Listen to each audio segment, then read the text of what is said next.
Hey, Hey John, what's going on? hangout just start? I just started it, yeah. Yeah, Jesus Juice is full and the other hangout that I was looking at, they were just talking about comics, so Oh. I figured, all right, just start my own hangout. No, I'm glad you started something. I was gonna start something, but I don't feel like hosting. Yeah, I don't know if you got my message. I saw you posted something like 5 hours ago. So should I start a hangout? I said, do Oh, it. you did? Yeah, yeah. Um, so yeah, I was thinking about that question from what was it from last night we were chatting? Was it last night The day before. or the day before? Do Hmm. so many of these things, lose track. Uh, No, maybe it was last night. Yeah. Oh, I don't know. Can't keep up. was it Raw's room? Yeah, it was raw. Yeah. Dude, I was in that chat till the break of dawn. Oh God, it was getting interesting, but I dozed off a little bit, and it was yeah. Oh, what did you guys talk about after I left? Let's see, there was a couple in there that came in. Um, Couple. Oh, were you not a there when couple. Exile and her friend. You mean? Exile and Brian, right? Yeah. Well, they went down to one camera, yeah. And but what was it Roar and MG? They were sharing some of their um, demonic experiences. Oh, really? Yeah. I never had a demonic experience, unfortunately. Have you ever had one? No, Well, no. you were a hardcore Christian, weren't you, once? Yeah, I was, I was raised Catholic and then left the church for a while, and then I guess it was the beginning of college. I was dating this girl, and she was suicidal. She was and she cried out to Jesus, became born again. Changed the whole. It was weird. It was a weird time. You know, at that Yeah. time, college days, it was like, hey, sex, drugs, rock and roll. And Jesus. And then Jesus came in and was like, no, I can't have sex with you. Can't smoke no more joints. Let me tell you about Jesus. I was like, okay. And I was like reluctant, but I really liked Republican her. Jesus, not hippie one. But so I went with church, had church a couple of times, and then I guess there was one sermon, and like, so there was this sermon. Went to this church, and then I don't know, felt something and did the altar call thing. But then got involved in I don't know what kind of church it was. The first one, it was kind of liturgical. It wasn't like I don't even know what denomination was. It was called Trinity Tabernacle, and I know they took like this like old church, old Catholic church, and they changed the name. But I don't remember what denomination it was. But then from there I went to the charismatic side, and that's where they started getting into the demon stuff. I started learning about they had this ministry called Deliverance Ministry, and the girl I was with at the time, she claims she had these visitations, these demonic things haunting her at night. Uh, stuff about Jim Morrison, I remember. Uh, So she was prone to looking at those things. I guess and with the drugs, I guess didn't help either. You start seeing stuff, so you're kind of drawn. Some people are heavily drawn to like the occultism and stuff like that. So I guess becoming a Christian, that kind of geared towards that kind of thing. This deliverance team, and boy, man, they just see a demon around every corner. yeah. You know? They do, don't they? Yeah. Oh man, a bad thing happens. Oh, it's a demon. Yeah, I also think it holds them back from, you just, they get into the whole, like, the moon doesn't really exist and all this other stuff. It's like, oh, you I know? never heard about stuff like that, but I've heard crazy stuff like they would. I remember she said if you had statues like especially elephants, which I think are good luck in one religion. I forgot which it is. I think the Might be Chinese. Hinduism or something. Okay, so they would think. if you had any kind of ceramics or anything with an elf in your house, that you should get rid of it because demons are gonna get attached to it and come into Yeah. your Yeah.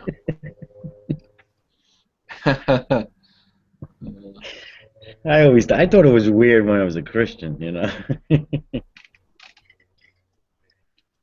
Frogs too. That was another thing because frogs were one of the plagues. I think that were if you Oh had like a wow. little, yeah, yeah, no frogs in the house. So keep the frogs in the Yeah, crazy stuff. And you know what I think that does? I mean, that just to me instills more fear into a person. They live their whole, you know, with that kind of concentration. They're not looking at the supposed hope of Jesus, or they're not looking at it enough. But at the same token, they thinking, you're taught that, demons all over the place, demon possession, and they would have these deliverance, kind of services also. But it puts a person in fear. I think they walk around like that. Yeah, yeah. I think it probably gets people leaving the faith more than anything else. Mm, Probably even steers people away. I prefer the logical stuff. I don't understand how can someone think of that logic and as rational as like a demon haunts a statue. It's like what are we living in like 300 BC or something? yeah, We have scientific equipment that you can like put put it in put the statue in a machine and yeah, it's just porcelain. There's nothing there. Like, but you know what? They'll still deny it. They'll say, well, it's corrupt. The machine was made by a secularist, so the machine was possessed. yeah, the machine was lying. It's a conspiracy. Yeah. The devil put the dinosaur bones in the ground so you don't believe. Come on, what do you mean?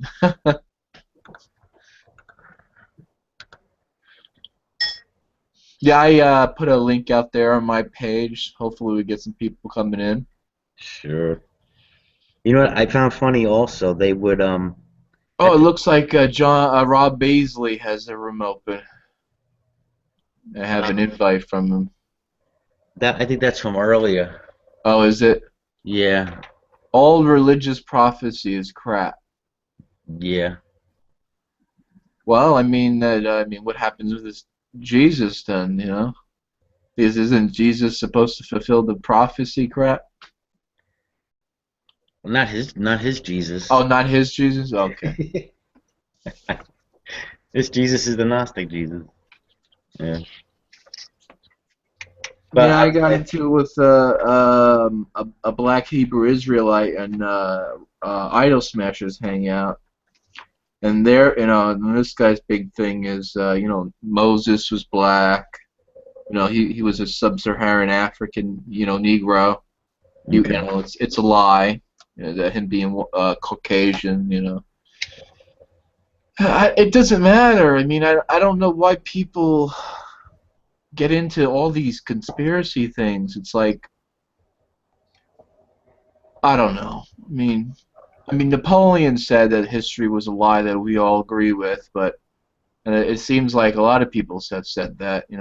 Julius Caesar has a quote that history is built on lies. And I don't think of it like that. What's your opinion on it? I don't think I ever heard your. It's just everything we know taught is just BS. Um, I've never been much of a history buff, but Well, hmm. this guy was going on about how even hey, Doom Reuben, Hey, Ruben. that even Hannibal Barker wasn't wasn't Carthaginian. I'm sorry if I'm butchering the pronunciation. He was a black person, but history teaches that he's a North African. and we're going on and on about this. It's like, well, I mean, I was taught at school one thing, so I don't know. I can't speak to it, you know. But you know, who else said that? Well, history is written by the victors too, you know. Oh, that was another Julius Caesar quote. Yeah, that's a good one. Yeah. I mean, I have seen things where they think, you know, the Garden of Eden was, you know, they placing it in Africa. So, you know, Oh, I'm sorry, say that again. What place is in Africa? Garden of Eden is supposed to be where, you know, it was in Africa. They say, Right, you it goes to the whole Black Power movement thing. It's like, well, I mean, most people agree that it was the Middle East, you know. Even evolutionists believe that know. once people left Africa, they became human. So it can't be both. Yeah. Well, I guess it's when all the white Europeans, you know, they want to take over the world, so they're going to take over the religion, and they're going to make all the icons white. Well, I mean, that also contradicts. They also teach that, don't they, that white man has brought upon, you know, atheism and secularism as another way to destroy it. So I mean, I guess we're doing everything. I mean, we're multitasking. You know, it's like, Whatever works. you know, whatever works. Yeah. So I mean, yeah. I mean, we're taught things, right? You know, we get a bunch of people tell us, you know, The only thing is they go really hardcore on you know, white people, the evilest people, because they dominated the world. But what about Asian people? so You then know, so they're no different than the Nazis, I guess. yeah. I mean, the Japanese for a while were pretty horrendous, and what they were doing. I mean, the whole Pacific Ocean, those islands in the Pacific Ocean is littered with death camps and rape and torture and. Uh, but I guess I can't get into it. How you doing, Reuben? He said that Hannibal was a black man out of Phoenician, olive skin. Serpico actually met Hannibal face to face. I don't know if I'm pronouncing his name correctly. Apologize. The Japanese annexed Ainu homeland I in knew. I knew. Ainu. I knew. I don't know. Hokkaido, Hokkaido. Hokkaido. Yeah. And what happened with that? I'm sure there was some hateful stuff going on over there. Like I said, I don't know any of this shit, man. I don't know my Yeah. history. Sorry. I want to know, does Ruben know all this so much about everything, or is he just like the quickest Googler? You ever see the movie Transcendence with Johnny Depp yet? The movie just came out recently. No. Well, that's Reuven. He's a human that's been uh, I guess infused into a machine. You know, Uh, they copied his brain, his human mind, you know, into a hard drive and then put it on a server. So that's how, you know. Except for the only problem is it's running on a you know, an old Pentium 4 processor, so he's a little slow. Yeah, he's not quick yet. So that's I why it am. takes him a little time to type. Dude, you ever watch? This reminds me of one of the shows I love. You ever watch Person of Interest? I love that. I just finished it up the other day, and boy, did that the third season went out with a bang, didn't it? Yeah. Oh, I was craving for some more though. Right after it, I was like, oh, this is the finale. Ah, come on. Yeah. But I mean, the way I mean the all the what's the word I'm looking for? All like the references to religion and stuff like that. I mean, and the Yeah. God concept and I mean, I think it was great that last one. Mid-tier shows like Person of Interest. It's hateful, man. And it's not a mid-tier show. It's really good. It got me hooked. Your shows. Well, excuse me. You ever watched a show back in the day called Dollhouse? That's another good one. Nah. It has to do with machines and people. Um, the reason why it's called a dollhouse is these people go to this place and they're just used as a vessel, basically. Like this guy will implant memories onto them, and they'll go out and do something. And each episode's like a different story. And so, this person can copy martial arts skills onto the guy, or assassination or sharpshooting skills, and onto their person's mind, and then they'll go out and assassinate someone, et cetera, et cetera. And it's about the end of the world coming, and machines taking over, and This was a movie or a TV show? TV show on Fox. It only got 2 seasons, unfortunately. It kind of reminds me of a movie, but I can't remember the name. I think it's on Netflix if you have it, if you feel like watching it. No, I don't have Netflix. Oh, Netflix, you're missing out, man. I cut the cord to television. I'm afraid of stuff like that. You know what? I'm better off with the basic, and I have nothing to choose from, because then I will not be so sidetracked and waste my time with all. I'm fucking tired of commercials. It seems like they're putting more and more commercials in the TV shows, and I just fucking can't stand it. That's why Netflix doesn't have no commercials. So. I limit myself to a handful of shows, you know. I watch another show called The Good Wife that's just ended. I don't know if you watched that. That comes on the day after Person of Interest. Here's the shows I watch: Person of Interest, and all these seasons have ended, so that already. So good show. Yeah. The Mentalist. Oh, great. Revolution. Revolution, yeah. That got canceled, I heard. No, it's canceled. I don't. Yeah, they might not be bringing it back. Yeah, got canceled. Wait a minute. Did it end on a big note, or did it end on a low note? Yeah, that's what they ended it like, well, I guess that's TV for you, they're gonna end it like they're gonna start it again. Shit. I never got into Revolution. It does have the couple of characters that I like. Yeah. You got this like nerdy Google guy. He's kind of like big guy. Yeah, he's the one that he made the don't spoil. Don't spoil this. Okay. And then you had a couple of characters that were on another show called Lost that I used to like. So I had a couple of people that I really like the actors and actresses. So that's what happens with me is like I find an actor or an actress I like, and I'll watch everything by them. I've like this OCD of like, it's like, all right, let's do it. I never got into all those shows either. I mean, I think all those shows seemed like they were just, trying to ride the coattails of Survivor, the very first one, which was like a big hit, because it was definitely something new and exciting. I did the Hugo Weaving. I did that with Hugo Weaving. I don't know who that is, but yeah. So what other shows, man? Revolution, Mentalist.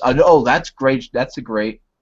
Finally, I guess this is a big spoil, but we have to talk about it. Finally, Jane and I don't even remember her first name now. Lisbon. They finally get it together. Lisbon, yeah, Lisbon. Wait a minute, they didn't get together, did they? Or did I miss the last show? You missed the last show. Well, the last I know she was leaving with that guy. And then at the end of that episode, he breaks down in tears and says, "I just love you so goddamn much. I don't want you to go." And they kiss. Get the fuck out of here. Yep. God, we sound like a bunch of women now. Hey, I don't mind. You're kidding me.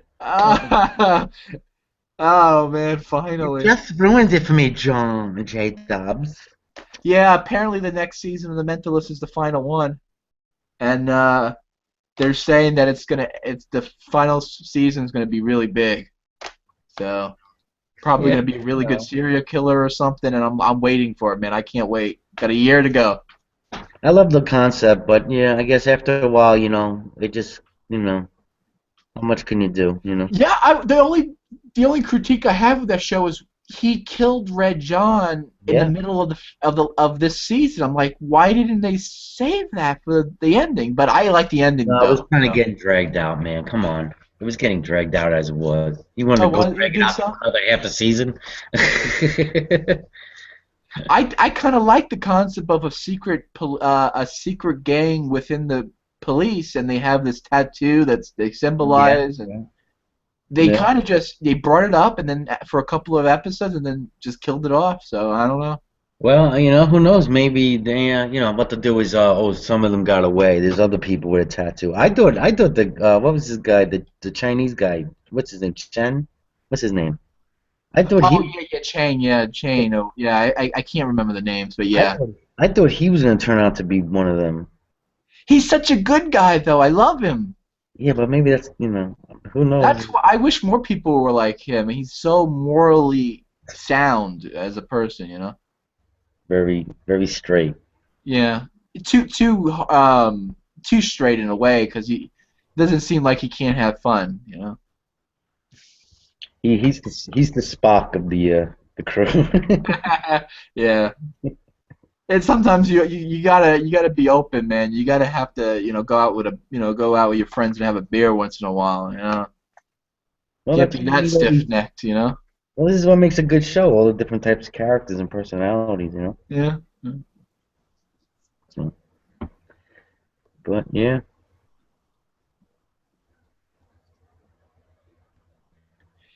getting back to that demon thing, I'm gonna Okay. switch gears because I know I just wanted to share something I thought was kind of ironic. Ruben, we were talking about a hangout last night where what was that with Raw, MG, and what's her name? XL, Exile. Yeah.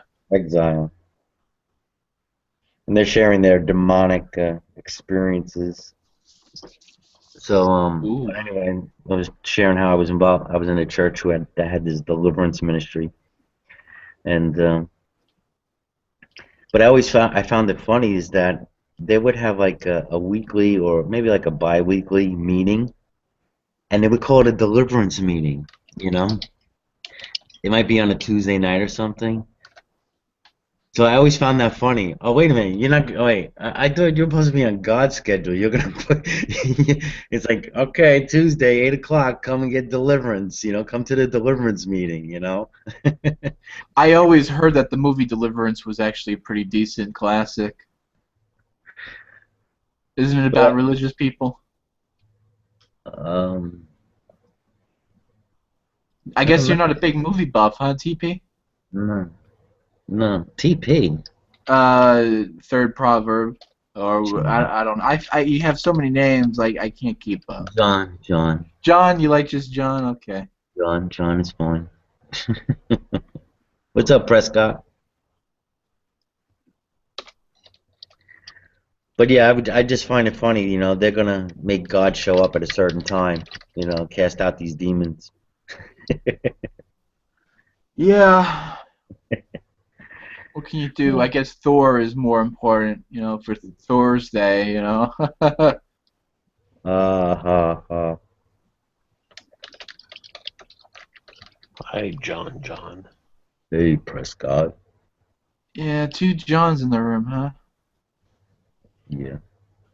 Yeah, the problem I'm having, I guess, yeah, I have the two names because I don't, I had my YouTube channel for so many years, and then when I went to go, I don't know what the fuck I did, sign up for the Google Plus or something, and it wasn't taking the email, and it made me start another name, so now I got two accounts with one Gmail address, and I don't know. Fuck. Yeah. For some reason, Norse Invasion shows up as two accounts sometimes. I'm like, ugh, I don't know what's wrong with Google. Yeah. Yeah, didn't I? Google's buying everything now. I mean, it's like they're integrating everything with everything. It's like, oh, vey, it's like too much. Scary shit. Yeah. Just understand. I don't know. They're recording everything we're talking about is recorded. Google equals Google Skynet. Yeah. Google Evil. Did you say Google Evil? Did I? Yeah, it sounded like you said Google Evil. I might be like demon possessed or something. I don't know. I did just wake up, so Really? yeah, I had to take a nap. I know that old age kicking in, huh? I do, man. I'm getting some gray hairs on the side. I'm like, oh, I'm Years? 26. I already got gray hair coming in. It's like I yeah, need unbelievable. I need to take my nap. Yeah, yeah. I'm an old woman. We're talking about TV I know. shows and Yeah. Well, yeah. For the new people in the room, I've never been lucky enough to have been possessed by a demon or experience a demon possession before. I never walked in the room and there's a Slimer. I better call Peter Venkman to get rid of him. but have you ever walked into a room and got an eerie feeling though? Maybe a room was dark or something, and I mean I've had I can't pinpoint one experience, but I could probably say I've had one or two like that where you just got an eerie feeling. No? Ah. Or was it maybe, or maybe I'm just coming from a state of, oh, maybe, I don't know, circumstance. I'm not afraid of the dark, unless I guess I was in the middle of the woods nowhere. With I mean, no, I do get that feeling of something watching me a lot. oh, I don't know if that's like the same type of yeah, I would feeling. say yeah, something like that, yeah. Reuven, I think you did a joke, but I'm not sure if I got it. How old is your Yeah, son, and is he a good lawyer? I'd be afraid of dark. I don't know. That might be too big of a joke for me, man. Don't be afraid of Maybe the because he's Skynet. Maybe he's trying to say I have a second family. Oh, so that was an old one. Yeah. Don't be afraid of the dark. Be afraid of what is in the dark.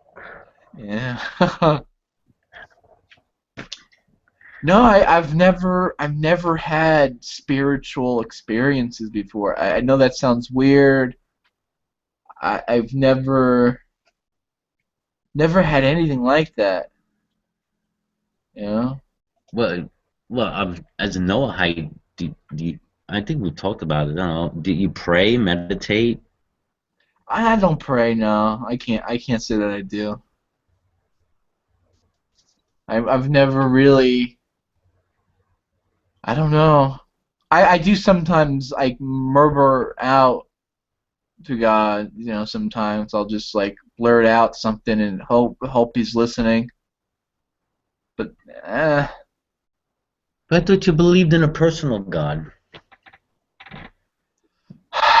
yeah, I mean I do. I don't really don't know how to explain it. It's just I never. I've have few times in the past, and it just seemed like I was just talking to myself. So I guess I stopped doing it. Are you an atheist in disguise? Oh God, I hope I'm not an atheist. You know? God, I hope I'm not an atheist. That'd make a good T-shirt. Yeah. Uh, God, I pray. Oh, God, I pray. I'm not an atheist. yeah.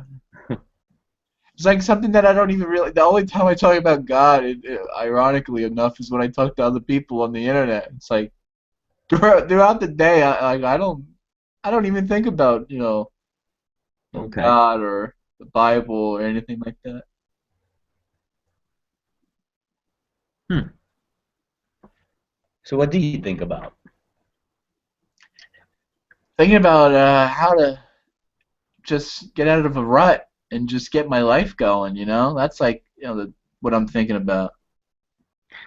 Well, isn't God supposed to help you with that?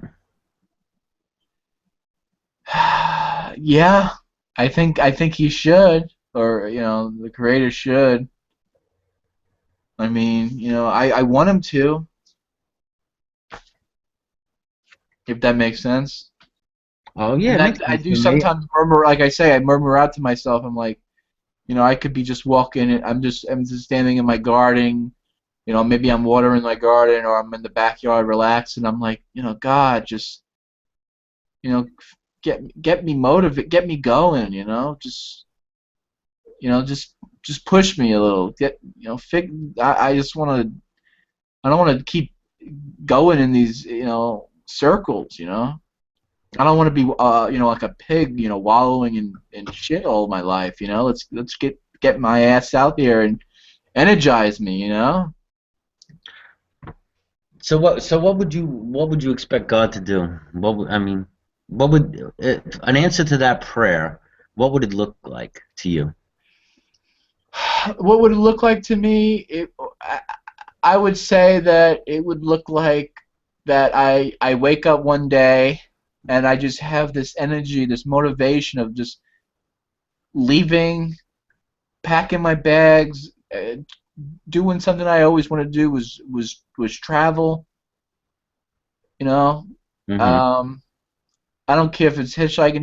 Just put a spark in me that would just make me just wake up one day and just get on. Leave my parents' home, get over depression, just never think a bad thought again, and just pull myself up by my bootstraps and just and then in 2 3 years actually being in a relationship again, none of this online relationship nonsense, doing things, having a house, job, I don't know, anything other than just sitting on the computer all day. Well, I mean, I don't do that, but you know what I mean. So I'm still wondering, what are you expecting God to do? I'm hearing results. The results, but what do you expect the cat? I expect God to just swift kick right in the ass. That's what I want. 'Cause I guess it's just too much ass, huh? Uh, I mean, what, he could what they take the say? If time you out want, of what? he could take the time out of the day to split the Red Sea, but he can't split my behind. Just right there into the crack. Well, they used to say in our circles, "Be careful what you pray for," right? Yeah, maybe I'll end up, one of these people that just wastes away in a cubicle, but whatever. Well, this brings me back to the topic. Well, the initial, well, what we wanted this topic of this room to be, and you were in the room the other day, and I was asking people, if you knew you had 30 days to live, what would you do? Would you do something differently now? You know But what I'm saying? the problem with me is I can't do anything differently. Every time I try to do something differently, it just my mind works against it. It's just like I don't really know how to explain it, but I'm like, okay, I get up, like today for example, I got up, I'm like, oh, I wanna ride my bike. I wanted to exercise today. I Oh, couldn't even get before we go any motivated. further, you do know the room is live, right? Yeah, I hear you. Okay, all right, go ahead. I shared my depression and anxiety before with other people, so Okay, it's out there. so you, And so you, that's what sucks about being what do you say? What was your so, question? so you were saying you want to change, you get up, right? I'll get up and at this I have this one I have this inclination, right, of wanting to do something, but it's like my mind or whatever is shooting me down, keeping me down. It's like I don't Hmm. know if it's depression or whatnot, but the anxiety. It's just like why the fuck even bother? Right. So what kind of things do you think about as soon as you wake up? Ah, jumping off a house. Just Come on. most of the time it's just suicide, but No, really? Seriously? it is. Yeah. Wow.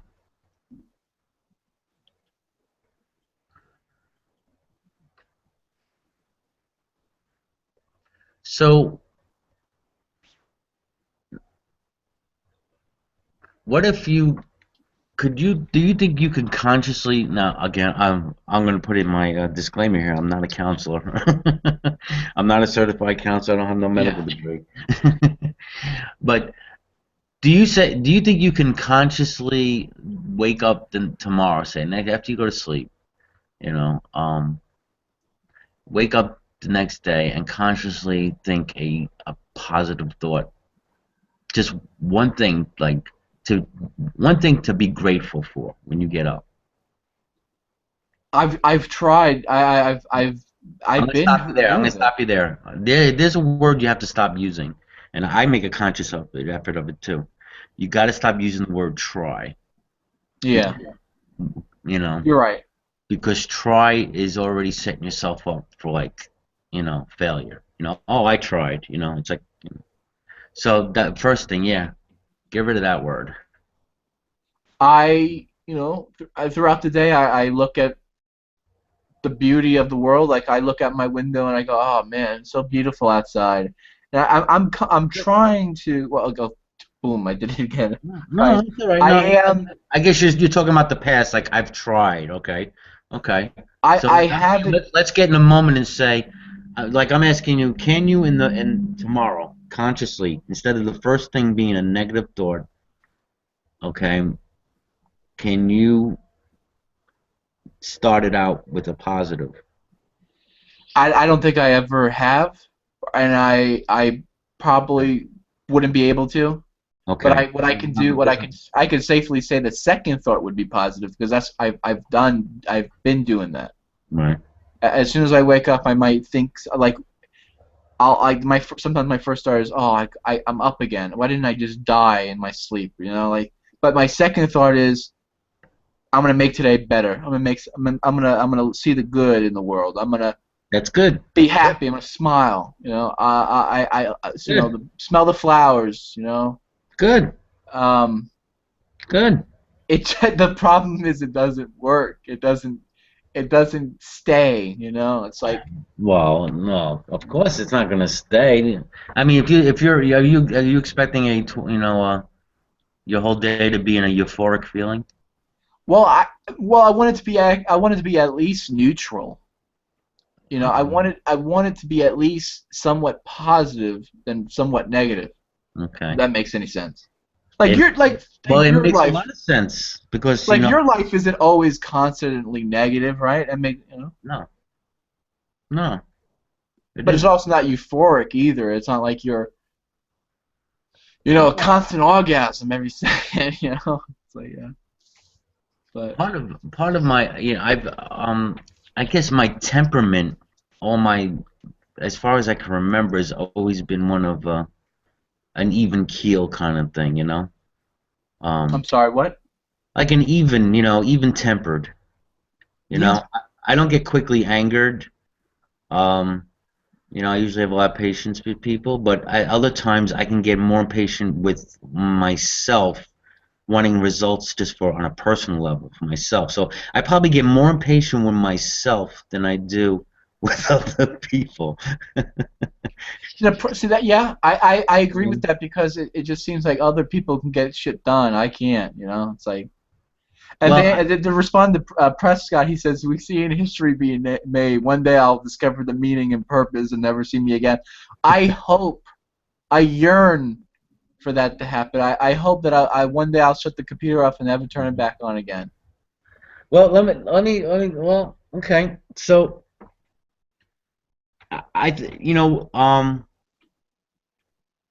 My comf is lifelong. the philosophy, what I believe, I believe like in a kind of a Zen philosophy, and Buddhist, whatever, Tao, Yeah. and one of the things is trying to get a balance in your life. You recognize that there is gonna be good and bad. There's just no doubt, it's there. You have to deal with it. And See, the it, it problem, it's the yin and the yang, and the but the thing is, problem with me though is, in okay, reality, there is no bad in my life. The bad only comes from this broken whatever in my mind. It's not I don't want to. It sounds like I'm saying I'm delusional or something, but it's just this fake mind. It's like this. It's just the depression just constantly telling me that it's bad and it's going to be bad. That's my problem. Is it the depression telling you, or are you creating the depression? Huh. I don't. I mean, I don't. God, I hope I'm not Do you do great. you have do you have control over your thoughts? I would say I have control over some of them. Like right now, I'm thinking, let's shut this computer off and find that, press Scott. Let's shut this computer off and then never turn it back on again. You know. But I can't do it. There's other thoughts saying, Oh, don't do it. you're addicted to your computer, huh? I wouldn't say I'm so much as addicted to it because it's not like if I keep it off for a day, I'm not gonna like have withdrawals and like I'm just gonna be shaking or something. I hear you. Hmm. It's like I have such a great life. That's the thing. I do have. I mean, I get fed every day. I have clothes, clean clothes, shoes on my feet, Roof roof over over your my head. head. I mean, 99, like 70% of the world don't have what I have. Oh, yeah, You know what I mean? sure. But then at the same time, what? At the same time, what? I can't better it. I can't get out of this rut. I can't go out and get a job. I mean, I can get a job, but the problem is I can't be consistent. I used to work somewhere, Are and you, are I you, knew the boss, so he mhm. was lenient with me. So like, if I didn't show up a day, he wouldn't fire me anything. He wouldn't fire me like that. The problem is the depression is so strong that I'll miss 2 days, and then I miss like, and then a week go by, I miss like 4 days. It's like, well, I mean, as much as he likes me and he's my friend, he can't keep me on the payroll because he needs someone consistent. He can't, as much as he cared for me, he couldn't. Look, and I understand you have depression issues, but you can't do that to me. You can't work for 4 days and then not show up for five. Yeah, it's true. So it's like, it will kick in. Some days I'll wake up and I'll never get out of bed, and I'll just stay there the whole day. Excuse me. Now, how many people can do that? Realistically, and nothing happened to them. I'm lucky in that way, but. You say you're in your parents' house? Yeah, I live with my parents. Are they both alive? They're both My alive? biological father is a piece of garbage, but yeah, he's still alive. He lives down in Tennessee. I live with my stepfather and mother. Oh, okay.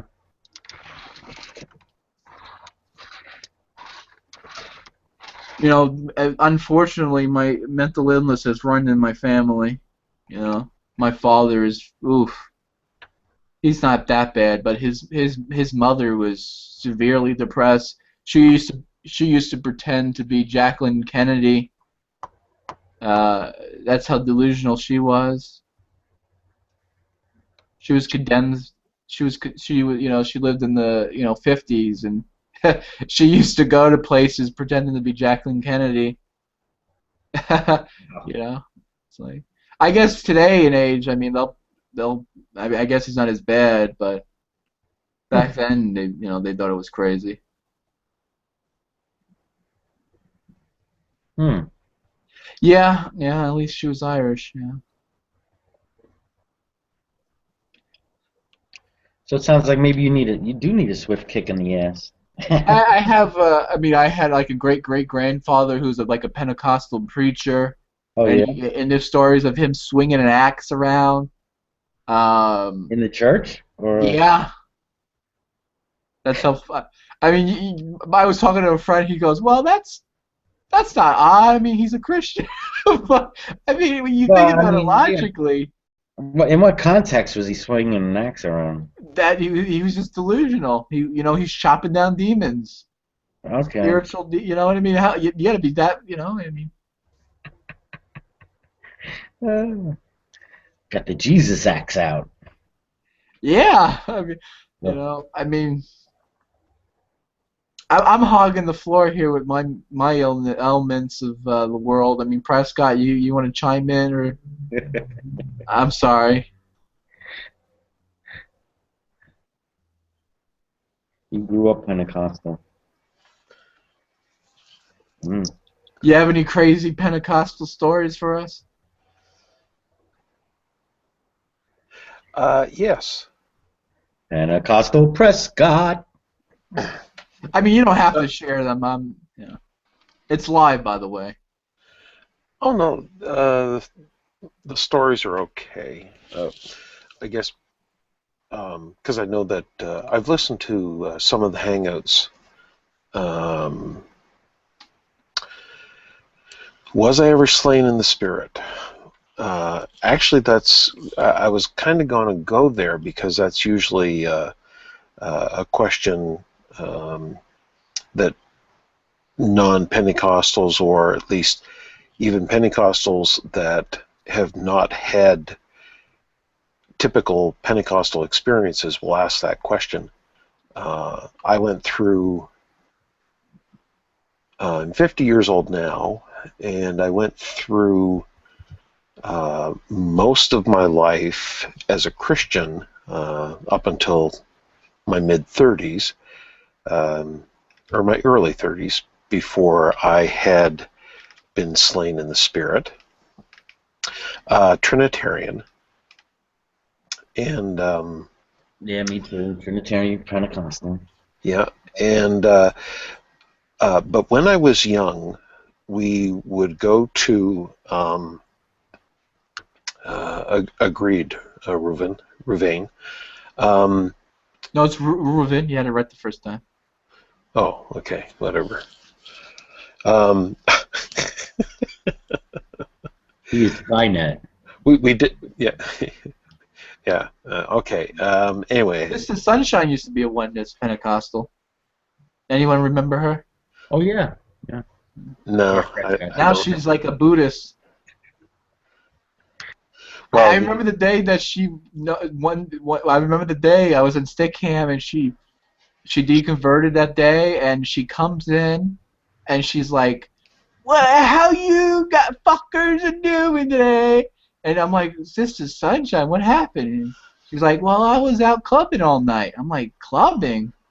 This doesn't sound like you." Yeah, it's too much of She says she gave it up. but John Prescott was talking. He was giving a story. Oh, he paused for a second. I'm sorry. I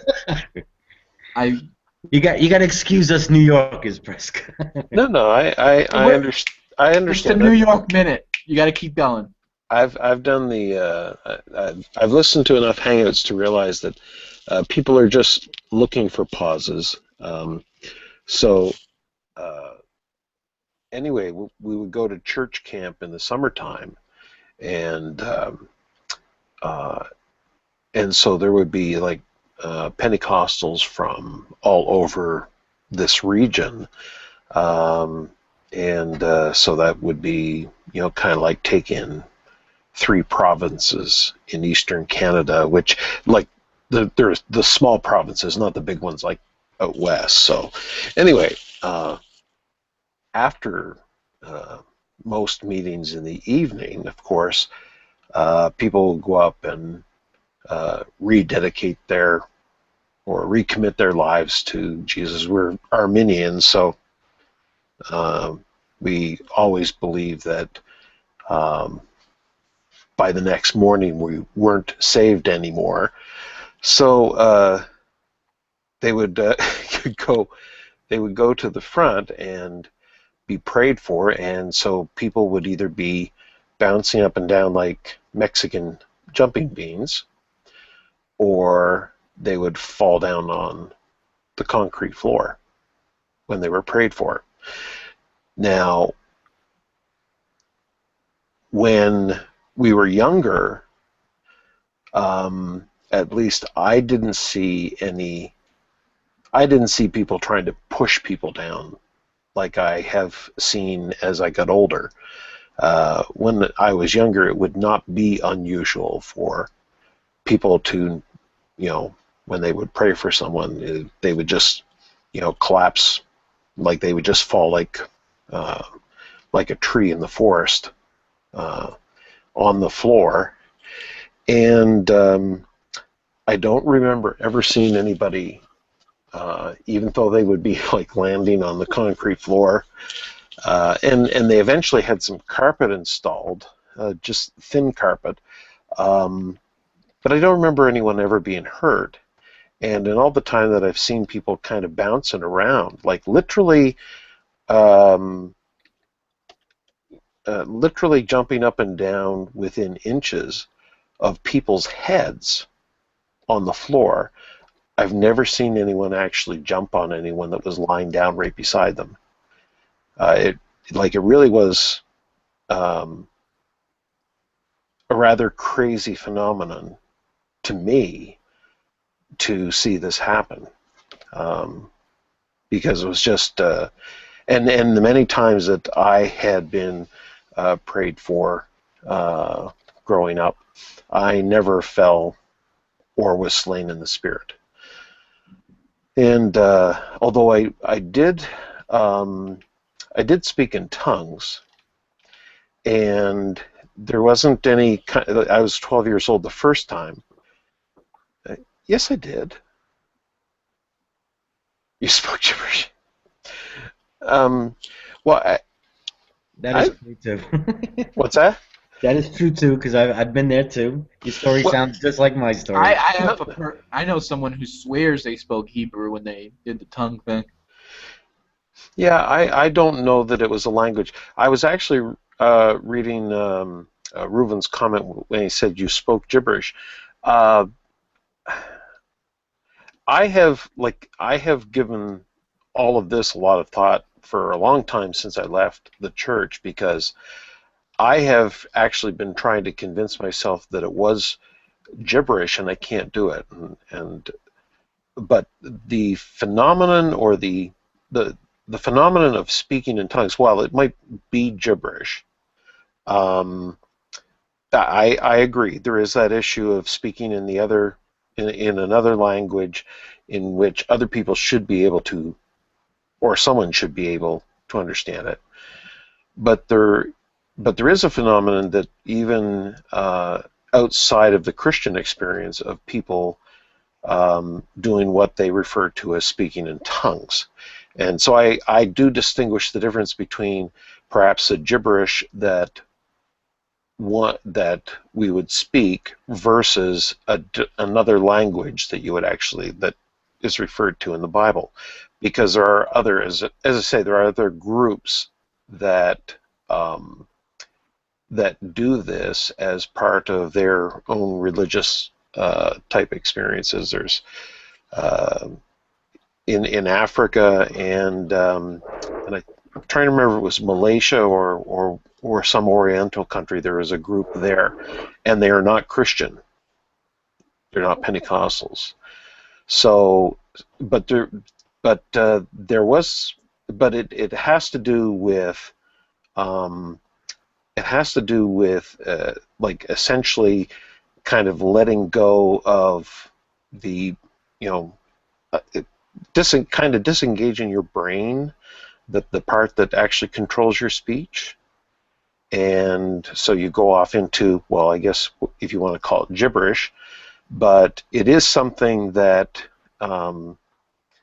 that borders between no control and semi-control kind of thing. Anyway, so I've heard, because I have heard people suggest that this this phenomenon is kind of like self-induced, and I don't know that it is or isn't. I just know that in my experience of it, it wasn't something that I was actually controlling, but it also was not kind of like a repetitive kind of thing, which I have heard others in Pentecostal churches where I have been where, in fact, one lady, uh, every Sunday night, she would get up and in public and she would say, "Siki-ai-o, a Siki-ai-o, a Siki-ai-o, a Siki-ai-o." For her, that was speaking in tongues, and was done publicly quite often. My experience was nothing like that, but anyway, and Have you noticed, like, I did a video actually, it was about a couple months ago, called "Speaking in Tongues is Bullshit." yes, I saw that. Okay, Yeah, and I swear that I allowed myself to have the same kind of pronunciations wherever come out, and that I could recognize certain patterns or vowels and consonants I was using that I was using when I was in the church. So for me, I think it was more of a self-induced emotional thing. It's also there's some peer pressure involved too in Christianity. There's these spiritual egos going around too. Um, in some churches, like Assemblies of God, one of their doctrines is, the evidence of you having the Holy Spirit is speaking in tongues. So therefore, if you're speaking in tongues, you have this Holy Spirit. You must be special. That kind of deal. So I know I wouldn't. I think looking back for me, it was self-induced, encouraged, with an emotional response to usually to music, that you're listening repetitive music, putting you in this kind of trance. And but I think I was able to do in that video is duplicate a lot of the sounds I was doing, when I was in the church. It was just what was coming out of it was my own makeup, say. sure. Yeah, I Well, don't definitely don't. I think it's a bunch of malarkey myself. Well, yeah, that's what I'm saying. What do you well, think? I mean, from a logical point, I mean, we as people, we do pick up on a lot of stuff. Like, you think it's possible that our subconscious maybe, from like a movie we've seen or like a music you heard or someone talking, that maybe if you do have like a tongue moment, do you think maybe it's like just a subconscious? If it is possible, John? Well, no, you didn't grow up in any kind of church or anything, right? No, no. Okay, so I guess it might be difficult for you to kind of understand because I grew up with a religious background, this Catholic background. So I had some basic knowledge of Jesus and the saints and all this stuff.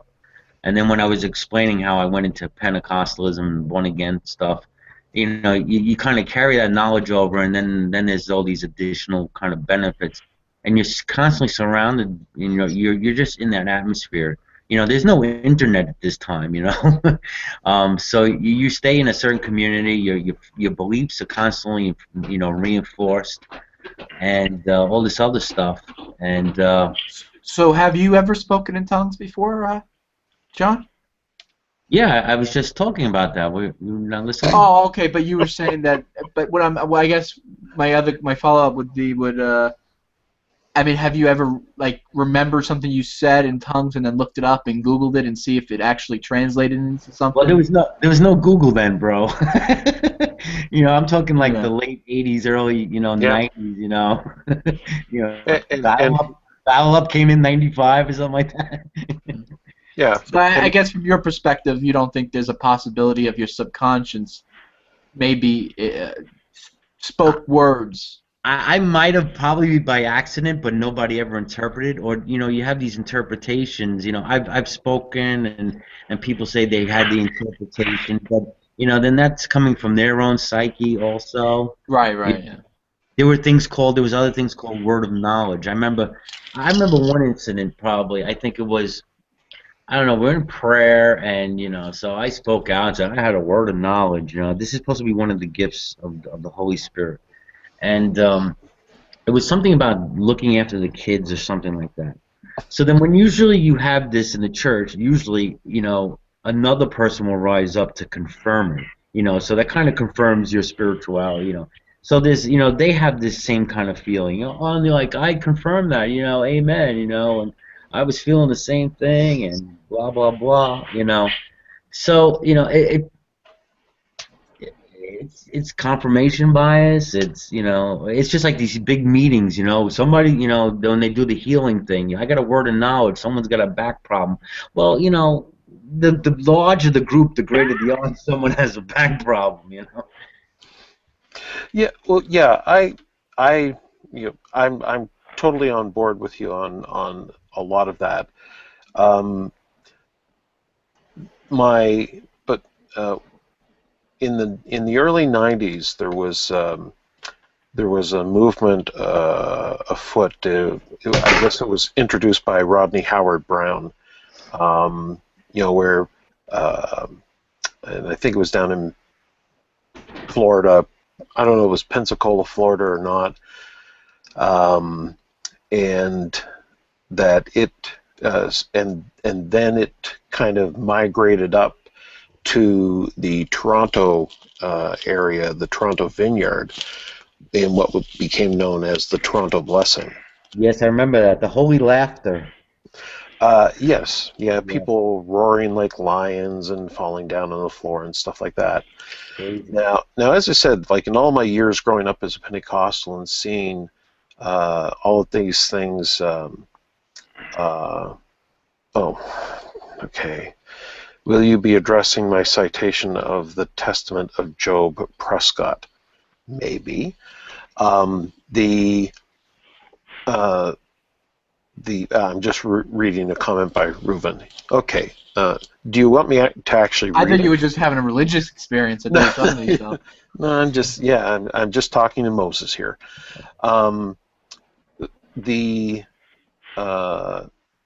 That in spite of all of my experiences growing up, I had never been slain in the Spirit, and it never bothered me. And I spent most of my Christian life hanging around Charismatic, so this was not an uncommon thing to see.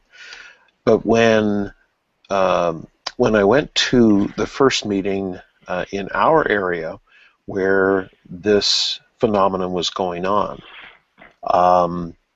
I did allow myself to be prayed for. One of the things that they did was that they didn't actually touch you when they were praying for you, because I assumed to avoid the accusation that they were pushing people on the floor. And so I was prayed for, and I was just standing there and honestly was not anticipating anything to happen, in large part because up to that point in time in my life, nothing ever did happen. And just standing there minding my own business, and I wasn't I didn't perceive that I was caught into any kind of ecstasy or any kind of weird feelings or anything like that. I was just standing there, and the next thing I knew, it was like somebody knocked the feet out from underneath of me, and I was flat on my back. Now, I was conscious through all of this, very conscious of everything that was going on around me. And so I can't say to this day that there was anything that from that experience that I could look at and say, wow, that was life-changing or anything like that. Afterwards, when I got up off the floor, it was just like business as usual. So, and I can say from the people that I knew who were not irrational Pentecostals, and I've met enough irrational Pentecostals to know the rational ones from the irrational ones, that they have had their own share of experiences that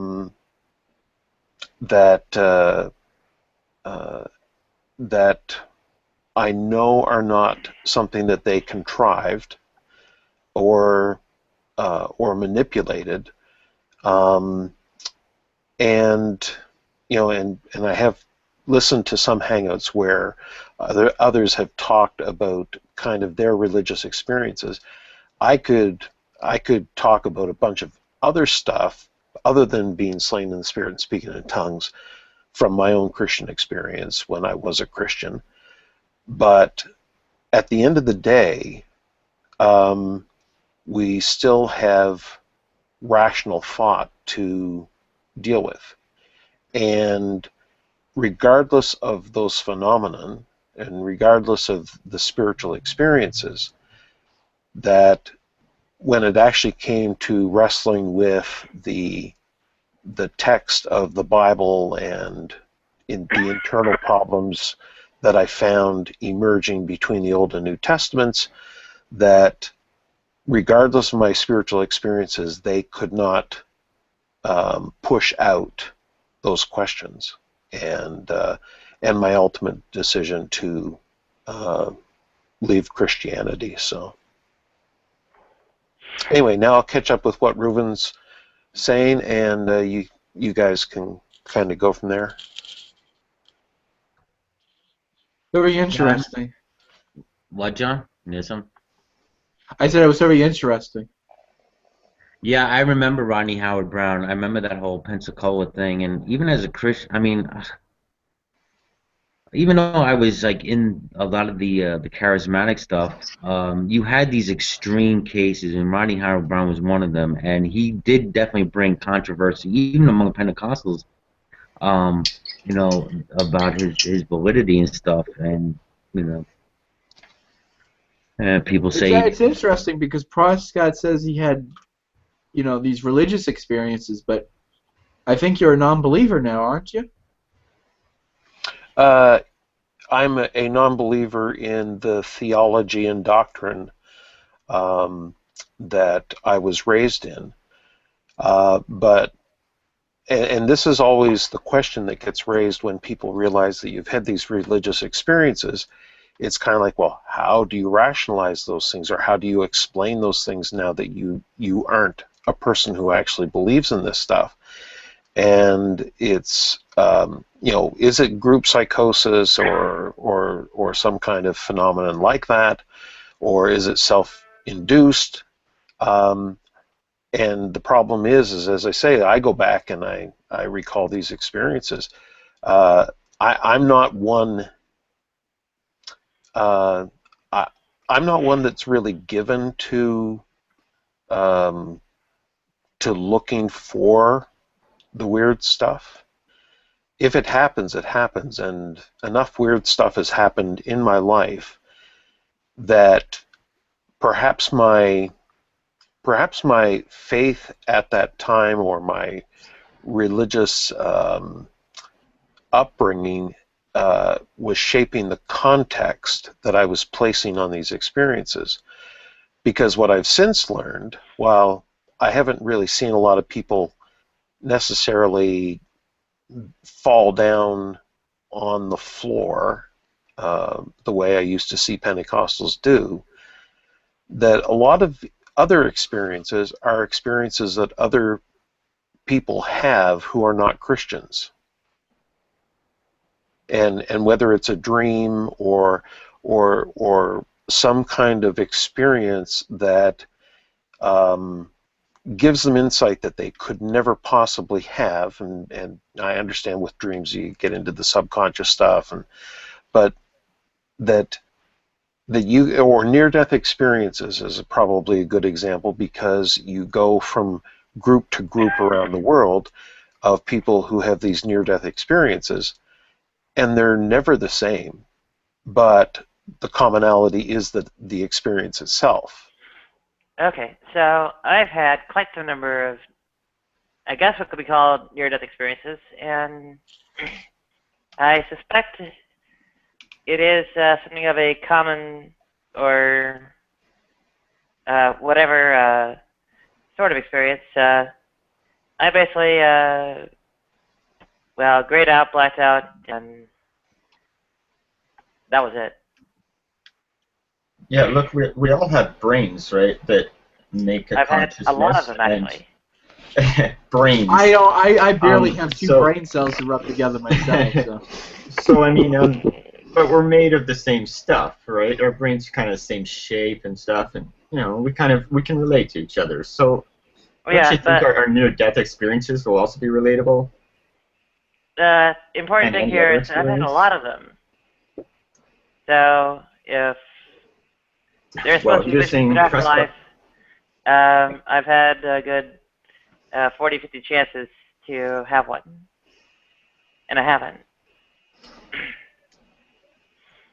Yeah, well, Prescott was saying that there's common themes, commonalities, but that would depend on your culture, I think.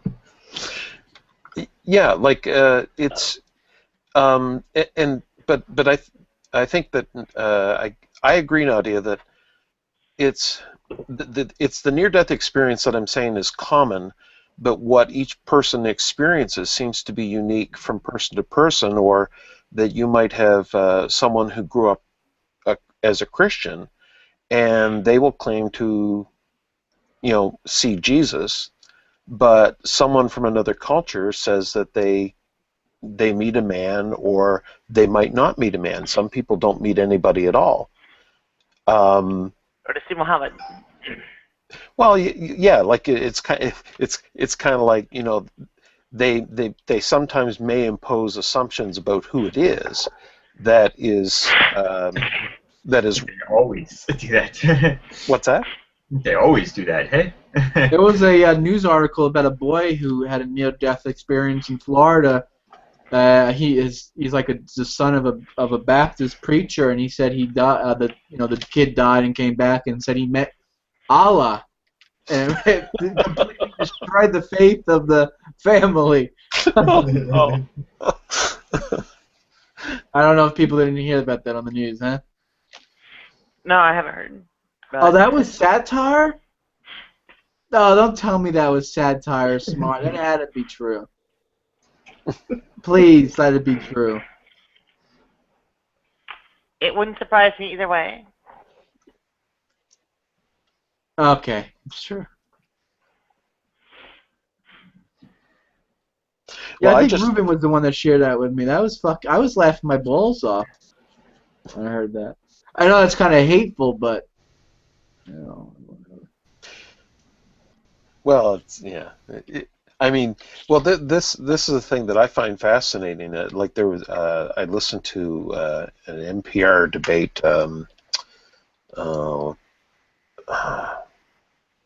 Something squared. Anyway, they do an Oxford-style debate on NPR, and they were doing it on a near-death experience where they had an author of, and the guy who actually Intelligence Squared. That's it. Thank you. That they had the guy who wrote the first book chronicling all of these people who had a near-death experience, and they had a neurologist, I think, brain doctor, who had actually experienced a near-death experience, and they were arguing with two people who, of course, did not believe in near-death experience. And it's kind of like, it's kind of like this Pentecostal stuff that I understand the skepticism of people who have never had those experiences towards those who do.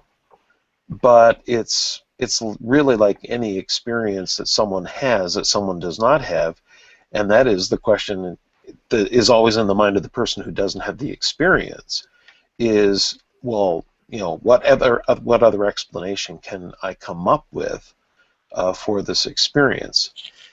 But even if you come up with explanations that work for you, it often still doesn't really address, because even efforts to address kind of like groupthink and stuff like that still doesn't answer a lot of questions, or doesn't answer a lot of the stuff that actually goes on in these groups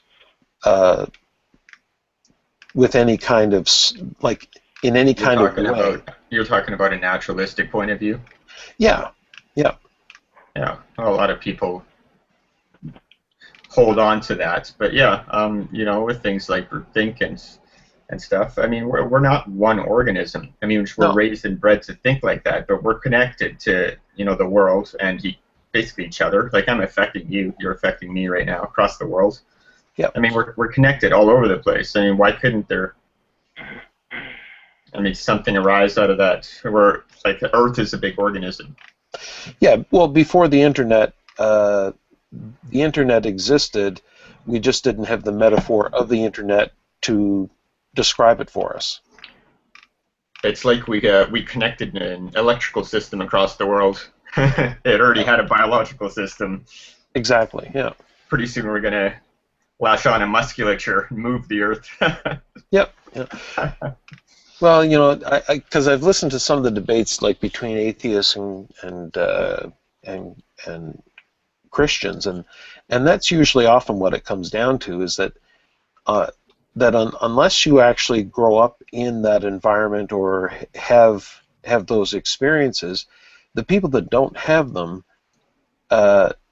make certain assumptions, and I understand that, you know, but their assumptions are still based on their own experiences or lack thereof, and so it still comes down to how a person interprets or how they contextualize their experience. And when you're a Pentecostal and you're young and you're going through those experiences, it's very easy to create a context for those experiences because you're surrounded by it.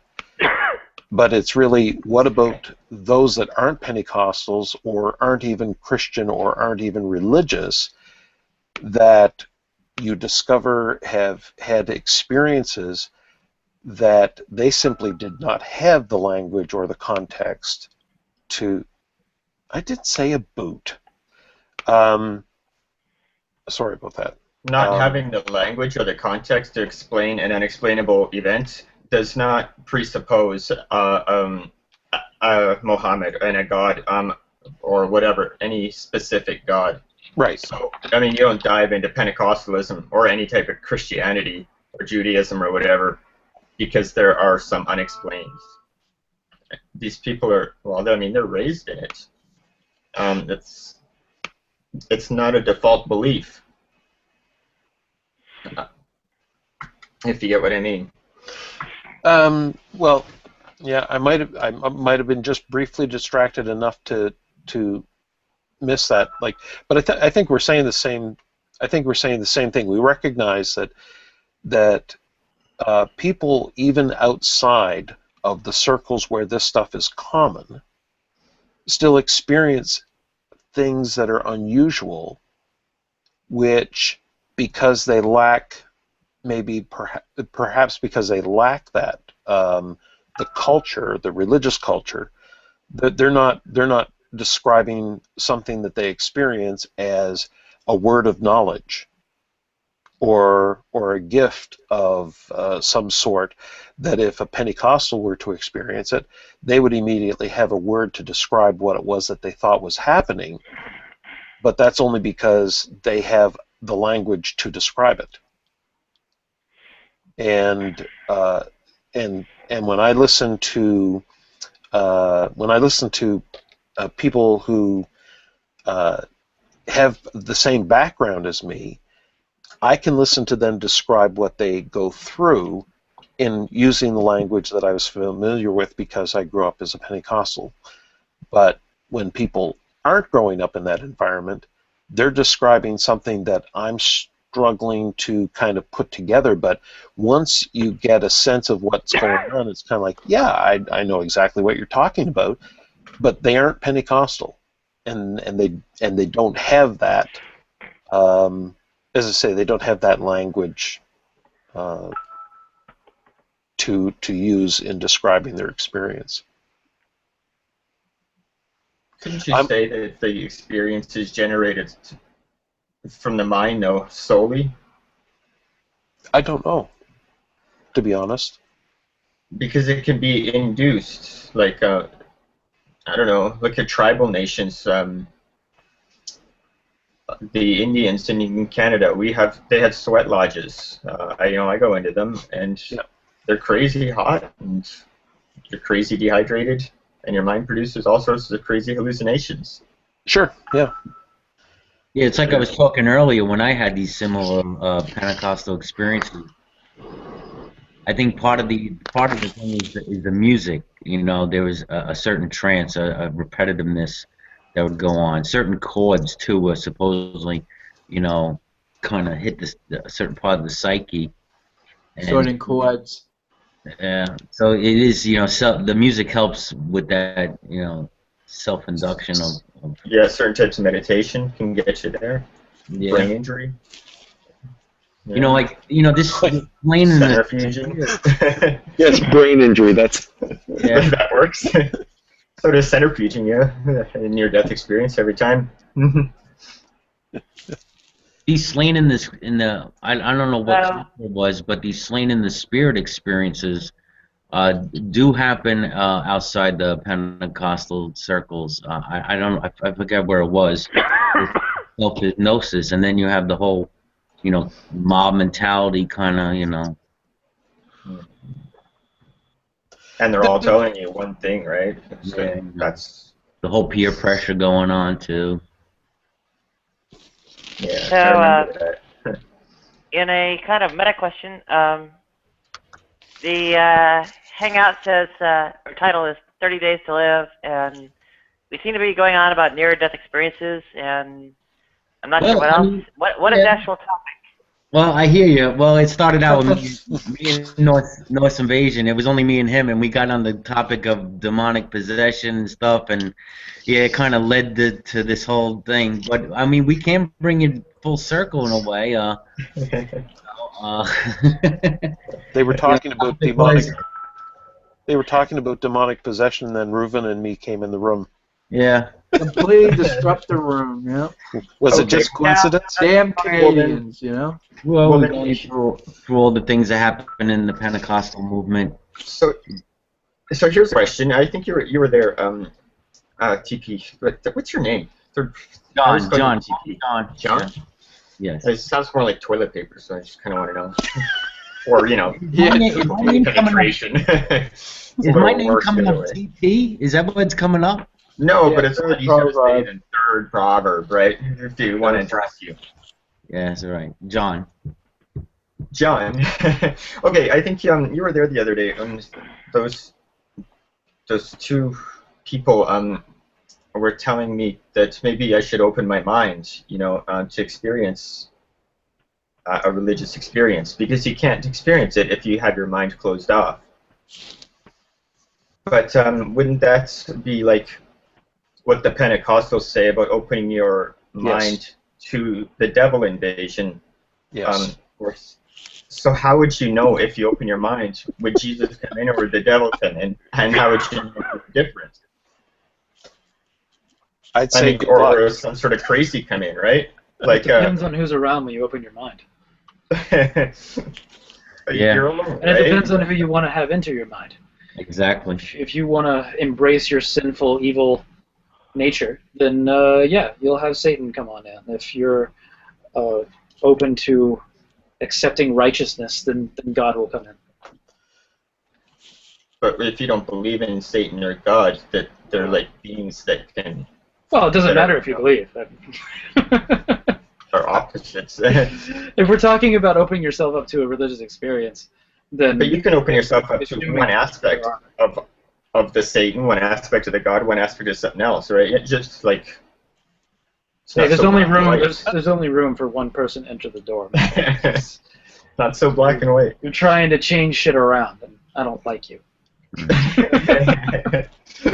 This goes back to our conversation. We're talking about the demonic possession, and yeah, that's how would you know if you okay, yeah, Jesus comes into your heart, you feel great. How do you know it's not a demon?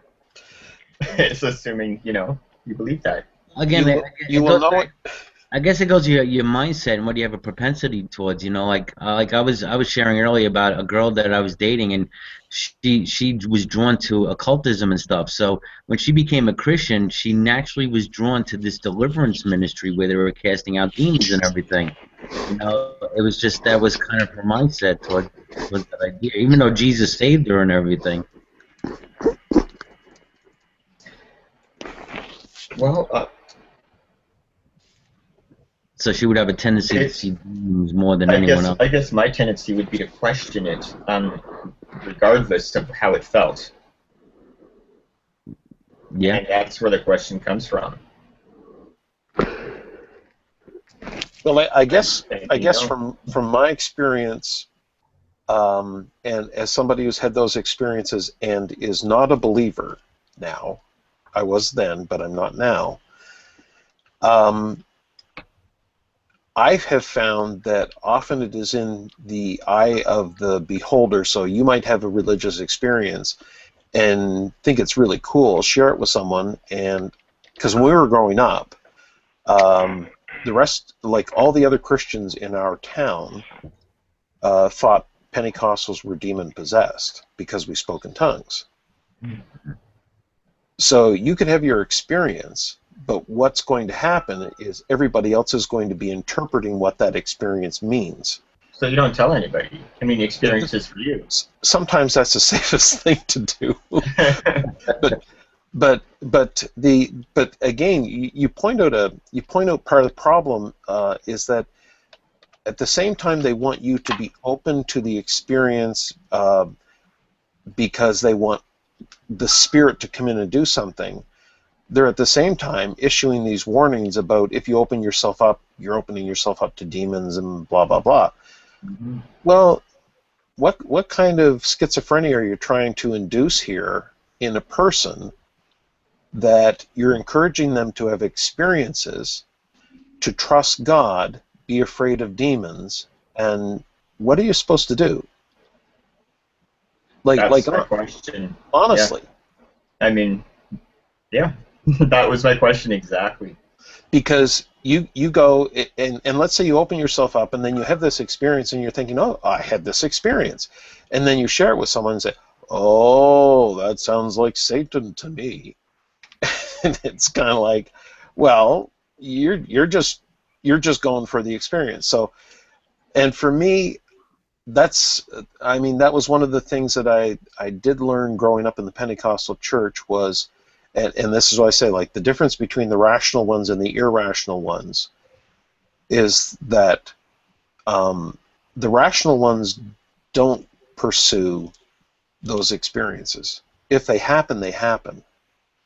And as I say, while I spoke in tongues maybe when I was the age of 12, and again there was a focus on, wanting people to be filled with the Spirit and speaking in other tongues, that most of these other things never happened on a week-to-week basis in our local church. The crazy stuff always happened at the church camp in summertime when you'd have all these people from all these different areas coming in, and that's when you get all the weird stuff happening. And I don't discount, I'm not trying to discount what happened, and I can't explain what happened. And for anybody who wasn't in the room, like I literally have seen people bouncing up and down, jumping up and down, right next to people lying still on the floor. And the people that are bouncing up and down, it's not like they're just bouncing on the spot. They're bouncing around. I have seen people bounce over people lying on the floor and never touch them. And everybody's eyes are closed and they're kind of experiencing the spiritual ecstasy. Well, yeah, if you're at a rave and everybody's dancing away, and people, if somebody falls down, people are still dancing around them. They're not stepping on them or whatever. Yeah. It's not like the people get trampled, but they're all in a spiritual ecstasy. It's a groupthink thing. Oh, I've never been to a rave, so I'll have to check that out. It's a group thing, a vibe type of environment, the same as a religious experience. Yeah. Okay. Interesting. Yeah, definitely those things happen at a rave too. It's the same kind of thing, getting into a trance and stuff. That can happen as well, yeah. I listened to... But like I was explaining these other religions as well, the same kind of thing happens, slain in spirit. I think Clayton wants to say something, and then I do want to get to topic at hand. Nadia was asking. I'll try to get. I was just asking if you were a big rave guy. You were talking about stuff going on at raves. Oh, me? No, John. Yeah, I went to a couple. Yeah. Okay. I was just curious. Yeah, they used to open up the field, and they would definitely, do a makeshift stage and get the glow sticks out and all that stuff. Yeah, pretty cool. But on the topic at hand, the question at hand is, and I think a couple people in this room came up the other night, and I figured, let's throw it out there again. Anyone who missed it, and the question was, if you had if you knew you had 30 days to live, is there something you would definitely do differently or be more pressed to do now? You know, in that 30 days. I'd go into massive debt. Rack up all my credit cards. You might as well, right? Well, Is that the only thing you do? Come on, there has to be something else. Come on, something more pressing. Well, and then I'd spend the money. Okay, what would you spend the money on? Yeah, there you go. I don't know. I grabbed my sister, and you know, we'd go drive somewhere, go see some other parts, the country, the states, maybe. See how you guys live. I don't know. Wait, what's the challenge? If you had 30 days to live, what would you do? Just drive around and experience the last 30 days. I'd probably be kind of a frantic to finish everything I'm trying to write. Anybody I have have any ideas? a short answer. Go ahead.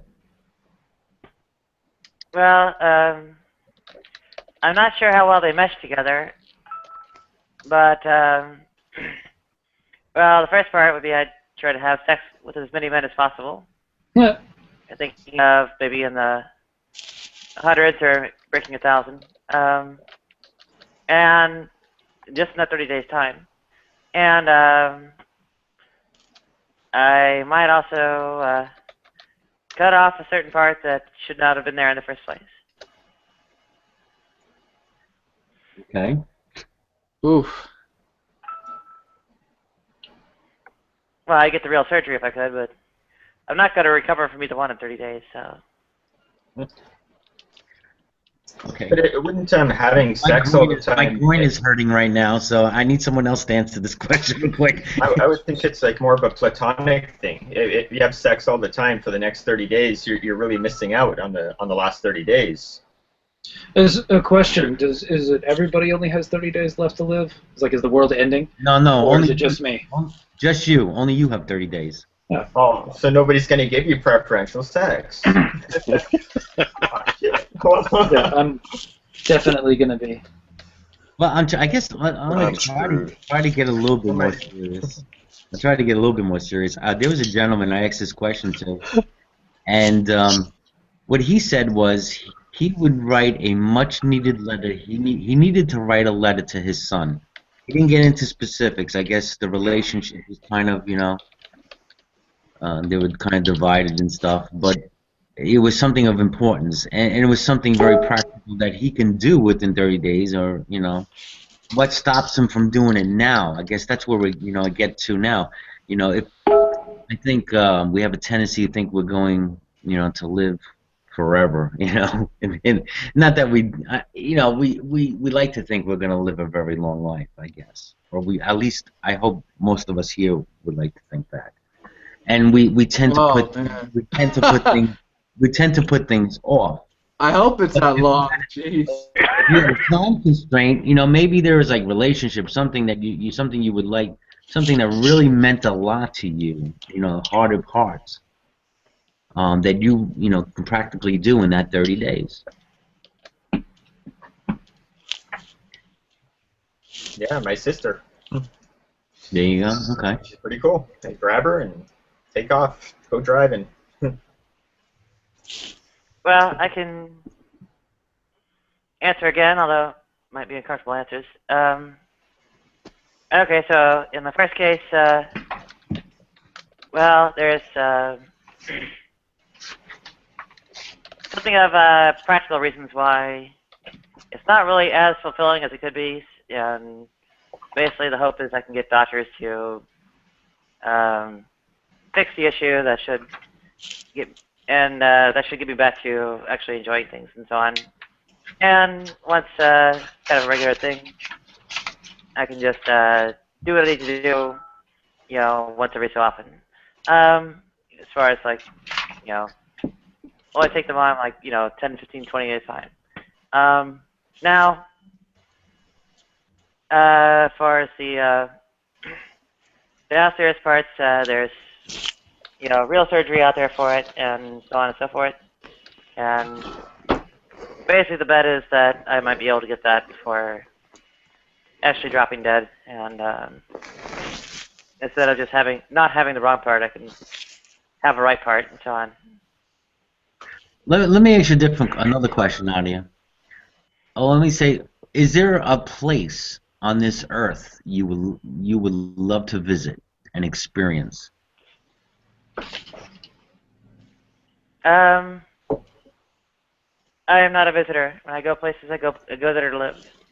No, I mean, have you ever thought of visiting a place just to see it, to experience it? Not seriously, no. I've Okay. gone to places for practical reasons. Okay. But apart from that, I don't find visiting places meaningful. As far as places I'd like to live, Berlin might be nice.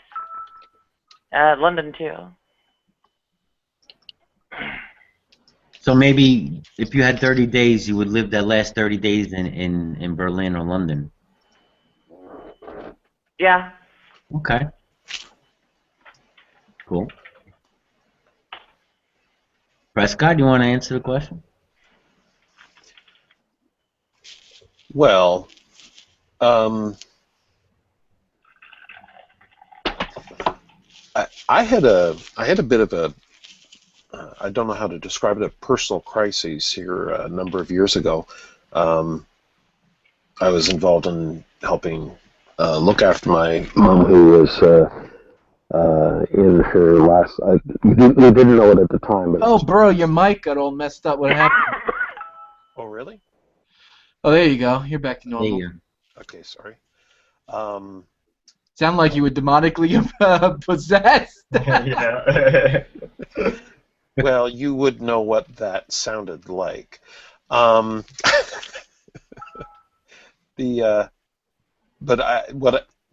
I was involved in looking after my mother, who had Alzheimer's, and we didn't know at the time that this would have been the last year of her life, but it had been a number of years that that we had been doing this, me and my dad, and it was very difficult, and literally felt like my life was literally being sucked out of me.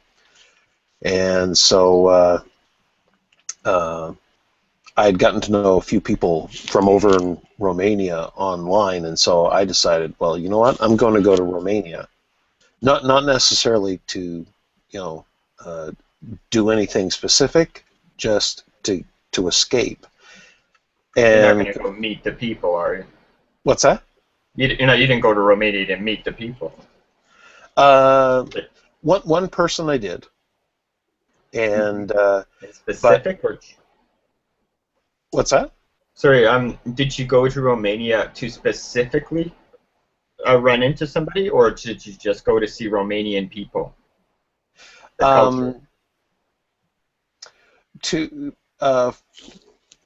For full disclosure, I as crazy as this sounds, but this might indicate a little about myself, enough about myself to cause people to worry about me. I went over to ask someone out for coffee, and it required a week of my time to do that. But it was filled with white people. Oh my goodness. That's so nasty. Reuven is such a jerk. Anyway, and it changed my life. But when I came back home afterwards, not the coffee changed my life. I wandered around Bucharest for the entire week, just walked the street by myself. But when I came back into this situation just a few months later, I ended up having my stroke and dealing with all of that. So you kind of have this kind of end of life stuff running through your mind of what have I missed out on life, and then you're thinking like, well, what will I do when I get better? Will I end up going and actually doing things that I never did before and completely changing my life. And what it really comes down to is you end up just kind of just going back into the day-to-day, the things you do. I don't know that, and I think that's kind of like if you had 30 days to live, and you probably would try to stay awake most of that time to experience as much of that as you could. But if you had to do that for much longer than 30 days, it would completely wear you out, and it would be just you'd become useless. So, and that's kind of why we end up... Yeah, like you live brighter, you're using for a short period of time. Yeah. but the payoff on the other end is that you actually just wear yourself out. Which is why we just kind of have humdrum lives, because if it was any more exciting than that, it would only be for a short period of time, I think. Oh, I don't live a humdrum life. Okay, well, you're the exception to the rule. It's making me kind of crazy, yeah, but I don't know, I get bored. That's why I was responding to Ruben here. He's like, wouldn't it be great to live forever? I'm like, no, it's kind of a nightmare. I mean, honestly. Or just living 100 years. I think life's a little too short, to be honest. I'm ready to go. Yeah. Oh, right now. I think what suffering there is already too long. Yeah, I have to second that. If that was sooner the better. Sooner the better, right, Nadia? Absolutely. I wouldn't agree with that, but it's like in the James Bond movies with the second seat, where you're sitting in the seat, the passenger seat, and it just shoots you right out of the car. That's what I want. Just shoot me right out of it. Shoot me like a monkey into space. Push a button and there you go. Yeah, somebody call Kevorkian. He's out of jail now. I thought he died. Did he die? I died too. I know he got out of jail.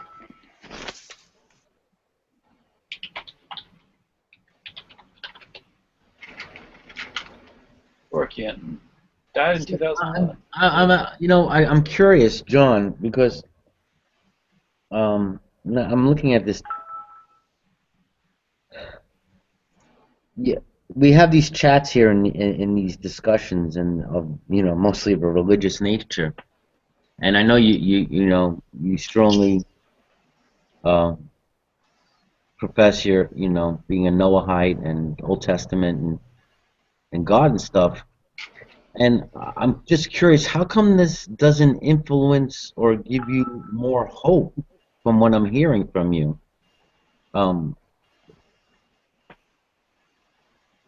Why hold on to a certain belief? I mean, I don't know how influential it is in your life, but for me, my spirituality and what I believe, I think, plays a major influence on how I see the world and how I act with it, and and having an optimism. I think if we lived a certain amount of time, we can see things change. Would you not want to live, long enough to see some changes happen, not only in your personal life, but in the world in general? It goes back to what Prescott was saying. If the longer you live, the lower your candle is, I guess. The dimmer you are. Like, you know what I mean? You're going to live 30 days. Okay, look at a mayfly or something. He lives 1 day. So what do they do? I guess they have sex the whole day. Fly around and fuck. Yeah. Yeah, I mean, and if they just live life, fly around and fuck. Fly, fuck, eat, die. They don't eat, I don't think. That's the purpose of life. The Luna moth also lives for a very short time, and it doesn't even have a mouth. But like, yeah, think of I don't know, a tortoise or something. They live a long time. Elephants, since they're real. Well, they tend to do the same thing. They just just run a really slow scale. But I thought we are supposed to be somewhat of a higher being, you know, more sentient, more aware, have a say higher so. consciousness. All right. Even with us, if I knew I was going to live 200 years, yeah, I would live a lot more carefully. I would just like slow down a lot of things. I got a lot of time to do that. Sorry. And so I would live slower. If I were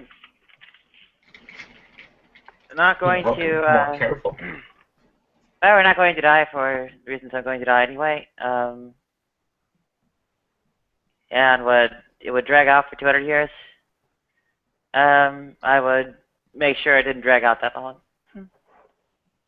Did you guys ever see the bucket list? Yeah. So No. See, okay. I thought it was interesting, but an interesting idea, but I didn't see it. Yeah, the important part is that he's got a millionaire footing the bill for him. Yeah. That is true. That is true. I mean, the bucket list. Like, I don't even have a bucket list. What would I want to do? There were other dynamics going on in the movie, just besides, you know, the money to have, you know, be able to have these experiences. So I'm saying, you know, I guess more directly to John again. There are things. Wouldn't you want to live long enough to at least?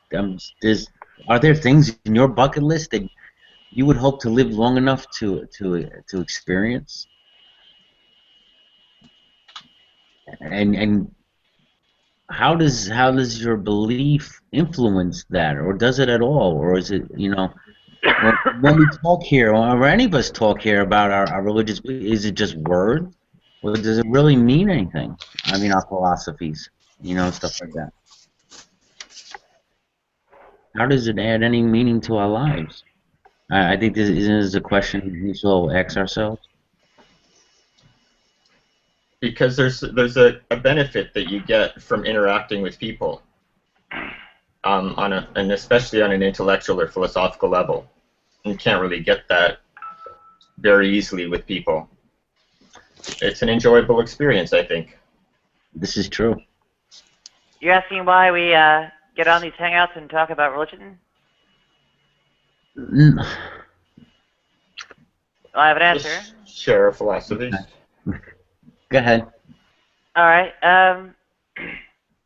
Well, basically, it's seems to be a perennial topic of discussion. Have a tangential, or at least whatever sort of interest in it from a couple of different angles. Given religion's opposition to me, and I suppose also the whole church-state affair, and the last but not least. People don't shut up about it. People are going on about this day and night, 24/7. I can pretty much find a hangout going on with all these religion things and keep, this is the part, drilling my voice so I don't sound quite so much like a guy until hopefully it eventually works out. Of course, the plan is not going well, as you can hear, but well, if 2 years isn't enough, maybe, I don't know, more years would have been. Nadia, the problem is you're going into religious hangouts. Of course they're going to talk about religion. That's the point. She says she's interested in talking about religion, but she's also practicing her voice. Yeah, as long as they don't shut up about it, and I don't have to shut up about it, I still get to hammer away at my voice, right? I mean, I don't necessarily agree with that. I mean, I think, you know, America is a religious country, and I think religion should stay. I don't see the problem with, destroying it. I mean, Reuven down here wants to destroy religion. America is a religious country, and well, soon Scott Lively and his ilk will do to me here what they're doing in Uganda. Well, I mean, yeah, okay. I mean, that's Uganda, though. Right, they will bring That they're savages. She's saying they're trying to bring that Central kind of America, crap here, which Uganda. is kind It's of not this. It's goal. not the same thing. They're savages. They're uncivilized barbarians over there. I mean, you have the privilege of going on the internet and to freely express yourself. No other place in the world, other than Europe and All right, America, number can you one, do you that. can't express anything without money. Number two, no, it's not freely. As you might witness recently in Atlanta, recently in New York, Houston, whatever that place was in New Jersey, and, well, visited 5 sites where people like me were shot down within 3 blocks of where I live, or where I'm staying right now. So, no, we're not free to express ourselves. You can still express yourself. Yeah, I'll probably get killed for it. Especially if I'm out on the street overnight. Well, I mean, it's like, it's not, people are put off by it. It's one thing to express yourself in a Google Hangout, but doing it in public or something else like that, people get a little perturbed. I mean, I really don't know how to. I don't know how to, explain it any other way. I mean, you are free to express yourself, and other people might not like it. I guess. I don't know. Yeah. Yeah, I've noticed. The whole no job thing is, well, putting me out on the street overnight, so I can get beaten to death by bigots like you. Well, I'm not a bigot, so I mean. Well, I guess I am. I mean, sure. Why not?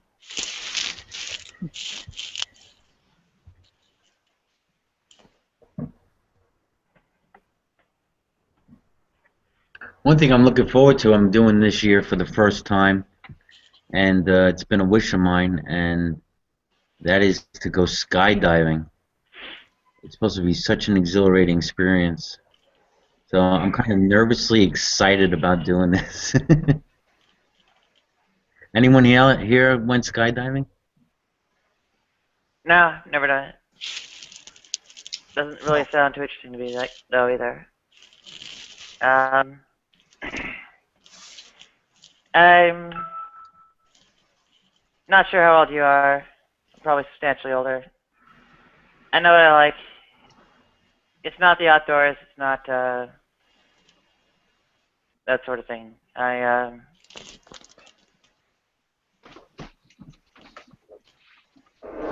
That's not the kind, or what kinds of entertainment I enjoy, or not an area I need to explore much. Well, I've always had like a thing for roller coasters and stuff, and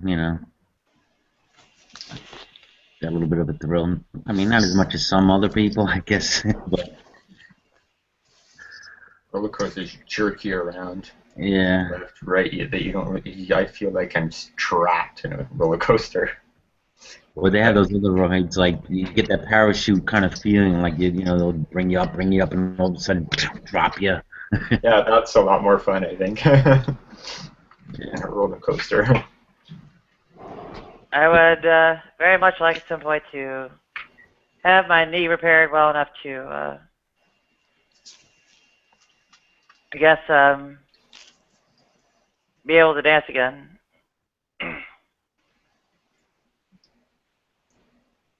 It's pretty unlikely, but well. You can make adjustments. I mean, I love dancing. What? Adjustments. Like. What do you mean okay. adjustment? I love dancing. Okay, I do it like it's my meditation, I guess. But I hurt my knees once in a while, or my feet or something. You just slow down. You dance to different music. You're still dancing.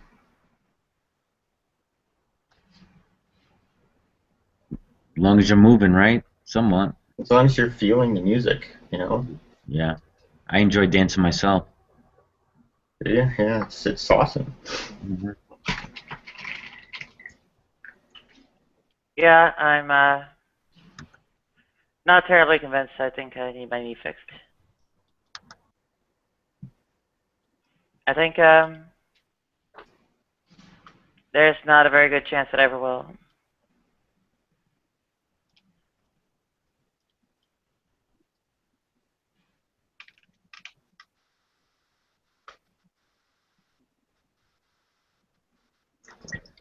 And how well do you shepherd, Ruben? How well do I what? No, I'm looking at the text there, Ruben. He says, I dance as well as shepherd. Oh, I'm sorry. It's not about how well you dance. I mean, if you dance alone, nobody cares, right?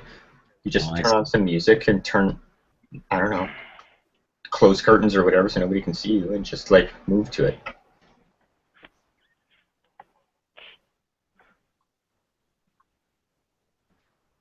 Yes.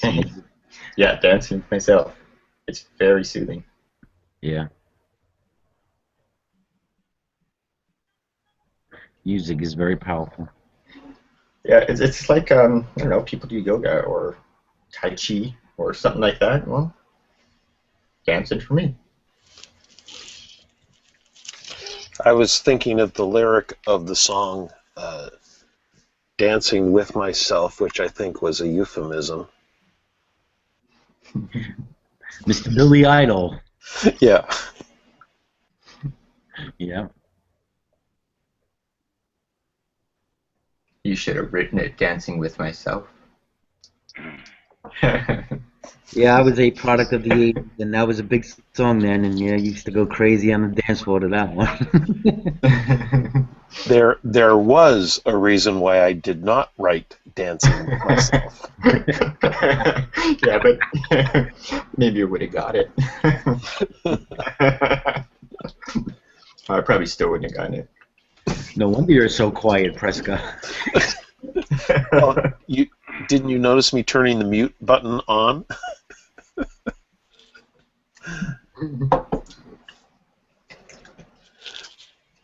Well, I think that this, like, you'd asked, because I think what you were asking.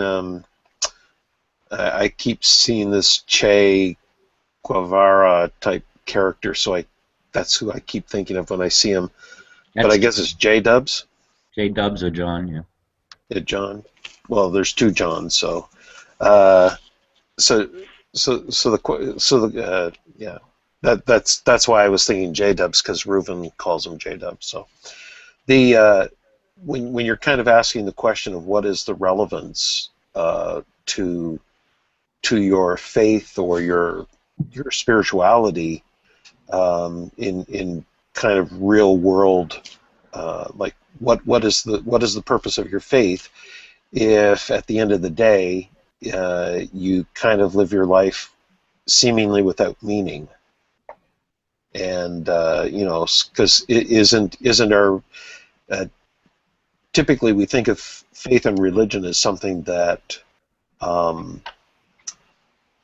that is supposed to actually add meaning to our lives, not just emotionally, but even in what the motivations in what we do, not just in how we feel or how we look at the world around us, but in the actual things that we do. And I know that when you grow up in a fundamentalist circle, there's so much focus on adherence to a particular set of dogmas and beliefs. When I grew up, it was believing that Jesus was going to return and rapture the church at any second.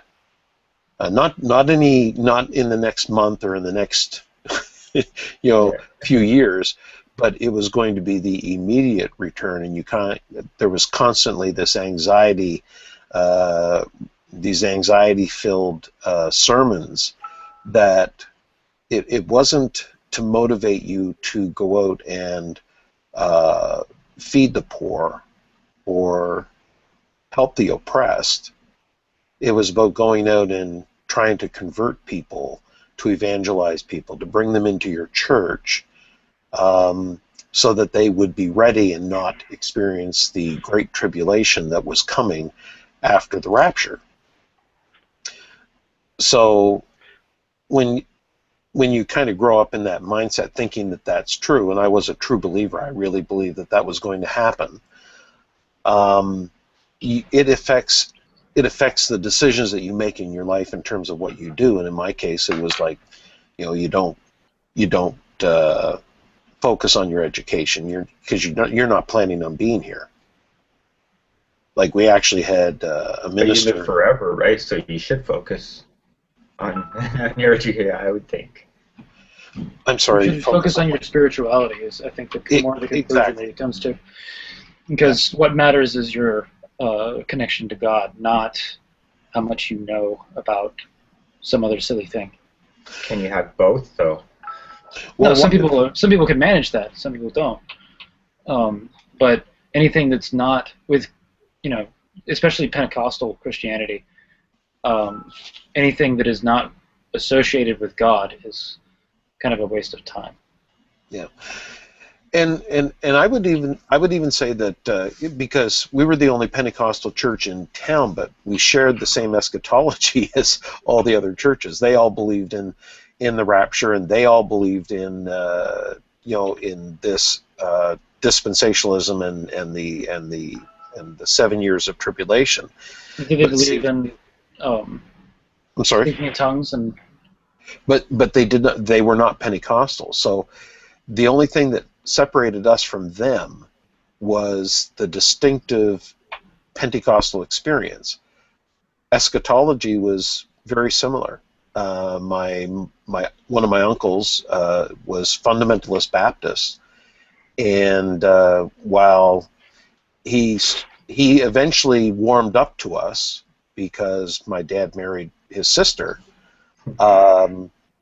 the fact is that as far as how we looked at the end of the world, or the apocalyptic view that we shared, was exactly the same. They just thought we were demon possessed. So so the thing is that you don't think of education because you're not going to be here. You're told that before you get to high school, or you won't get out of high school before Jesus returns, and according to that eschatology, you are raptured off of the earth for 7 years, and then you come back for the 1,000-year reign of Christ, and so your education isn't going to be meaningful during that period of time, because it's going to be a reign of peace and blah blah blah. I suspect that they would have, Jesus would have a wonderful welfare program if I needed money. So, but he's very socialistic. Well, it might become that if it ever happened, but no, he is. It says, like, even God in the Old Testament praises socialism over and over. Well, don't turn your neighbors away and stuff like that, and be nice to anybody around you. Yeah. Feed the poor.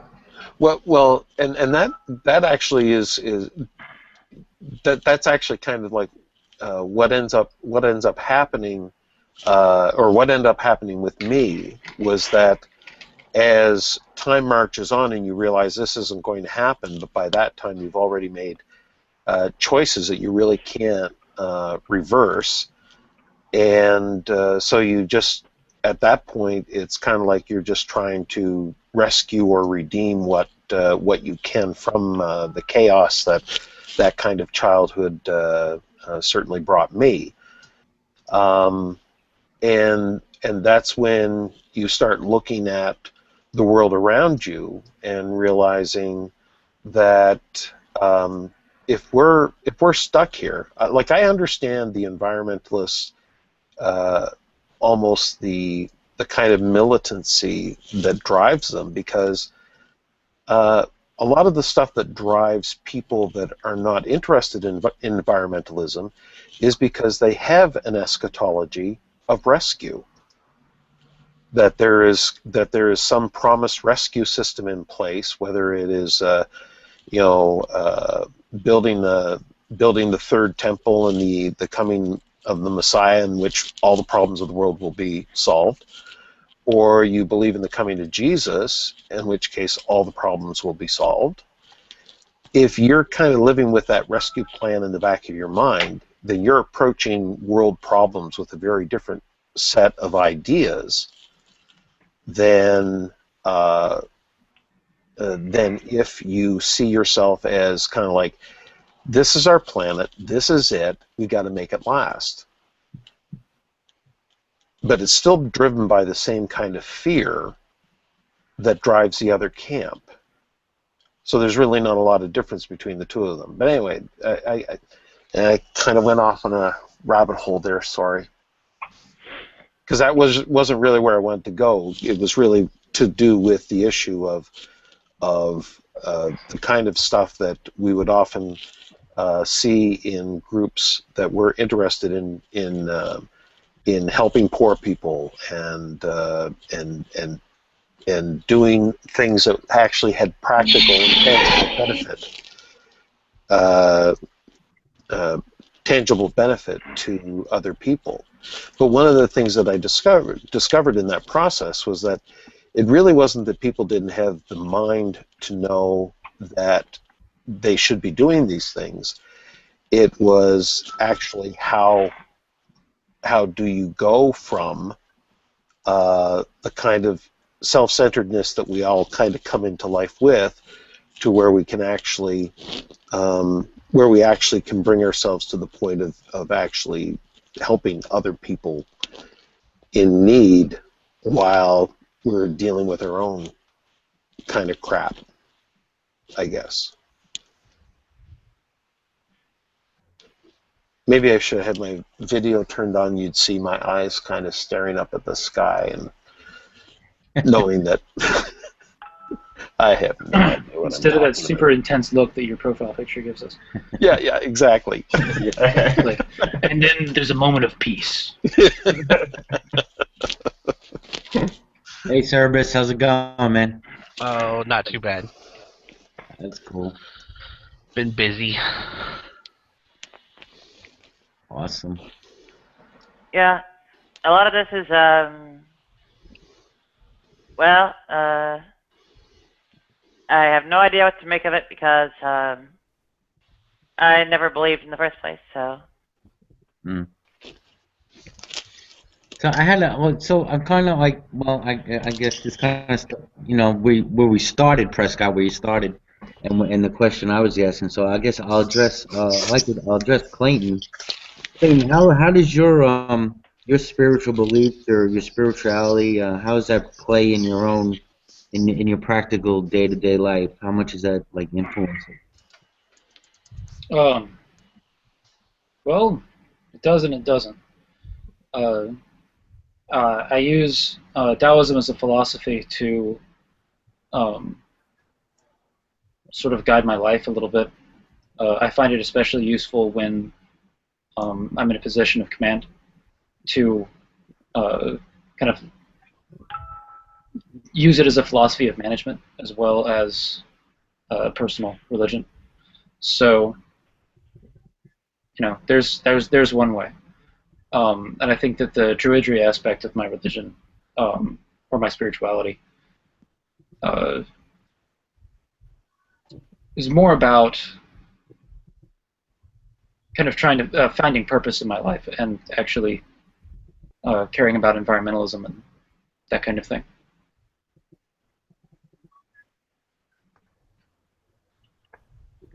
Yeah, I've been reading the Tao Te Ching because I'm very interested in Taoism myself. I really resonate there.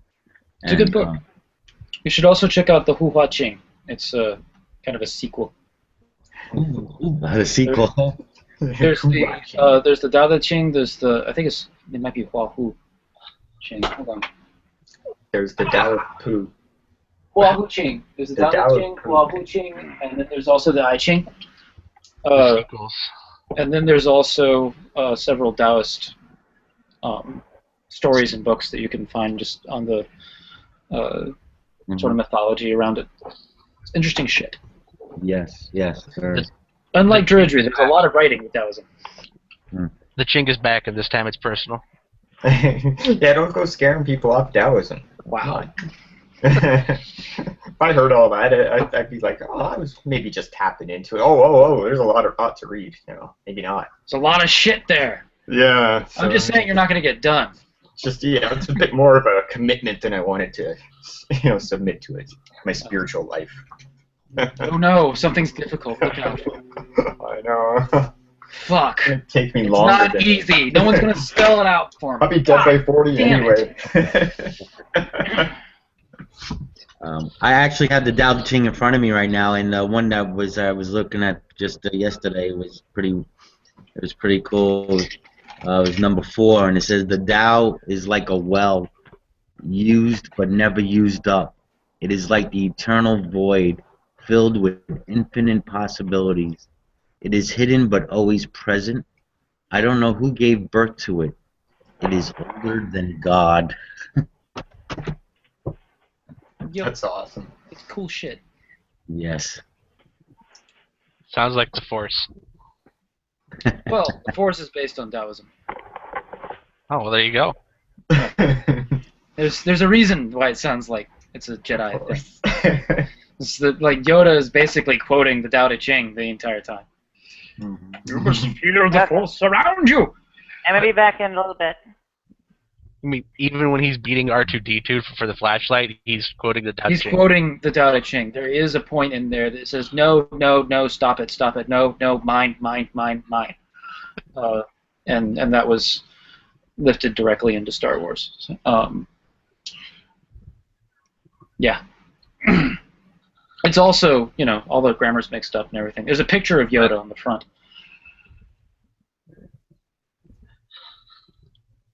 Oh. That's a special edition, though.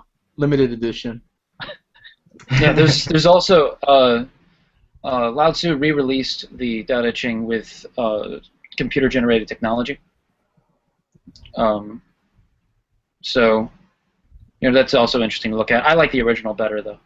I hated the fact that they went back and put hating Christian, whatever the fuck his name is, hating Christian in the fucking end there. What the fuck?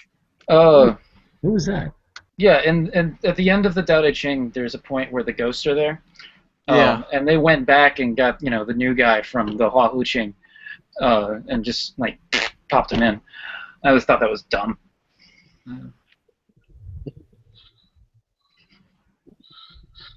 Oh god, he has a link for the Tao. That was the Tao stupid. Star Wars.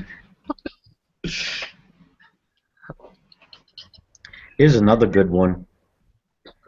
71. Are you just poking around now? Let me go in. Might as well. Which version do you have? This one is a new English version by Stephen Mitchell. Okay, I'm not familiar with that one. I have Ursula K. Le Guin's translation. Anyway, go on. The Sick Mind.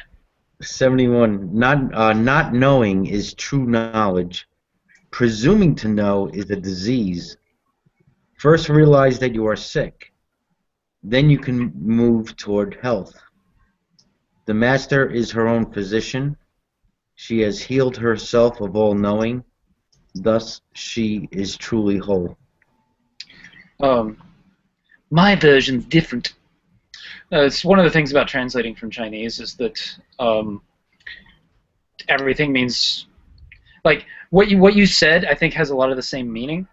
But the reason why I like my translation is that in the foreword, the author says that she's trying to retain the sort of poetic sense of it while still keeping the meaning. So I'll read you what I've got here, and you can read it along with me. It's like Bible study. Exactly. Listen to this. What the hell? It's very similar to, with any religious text, you're going to be dealing with different translations. Yeah. There weren't very many written in English. To know without knowing is best. Not knowing without knowing is sick. Or not knowing without knowing it is sick. To be sick of sickness is the only cure. The wise aren't sick, they're sick of sickness, so they're well. And then a Yoda move. Oh. J-Dubs, you have to get sick of being sick. I'm getting there, man. Oh, was there a question of the day? I have to be Yeah. honest with you, John. I mean, I have so many ailments, I don't think I can handle another one. John, did you get my message earlier? No, I don't think so. Yeah, I dropped you a message into this. I don't remember which one I sent it to. Let me. Cause I have one email, Gmail, but it comes 2 different names, and this becomes a pain in the ass, especially with the Hangouts. So I try to add everybody on under both names, so I don't try to miss I anyone. sent it to John Deist. Okay, that's probably why. I'll send things to Third Proverb from now on. But I watched your video on. Do you mind me changing the subject? I know this is your room. About if I just ask Cerebus the question of the day, and then we could do that. Oh yeah, sure. Just call on me whenever you're ready. You got it. If you had 30 days, you knew you had 30 days to live. Would you do anything different? What would you do? Can I ask one follow-up question? Sure. Is it just me that has 30 days to live, or is it like the planet's blowing up? I asked the same thing. There you go. Look at that. Only you. Only you. I thought I said if you had 30 days to live. I think. I know, but Oh yeah, but that It's doesn't. just me. Like, It's like, is the reason because the world is blowing up, or is something wrong? You know. Okay. Like, just you, Cerberus. If it's just me, I have a very special list of human beings that need to go away. A list of people that I know 100% the race would be better without. Oh my God! I would take them with me. Okay. That is the best answer. Live, so please do not mention any names.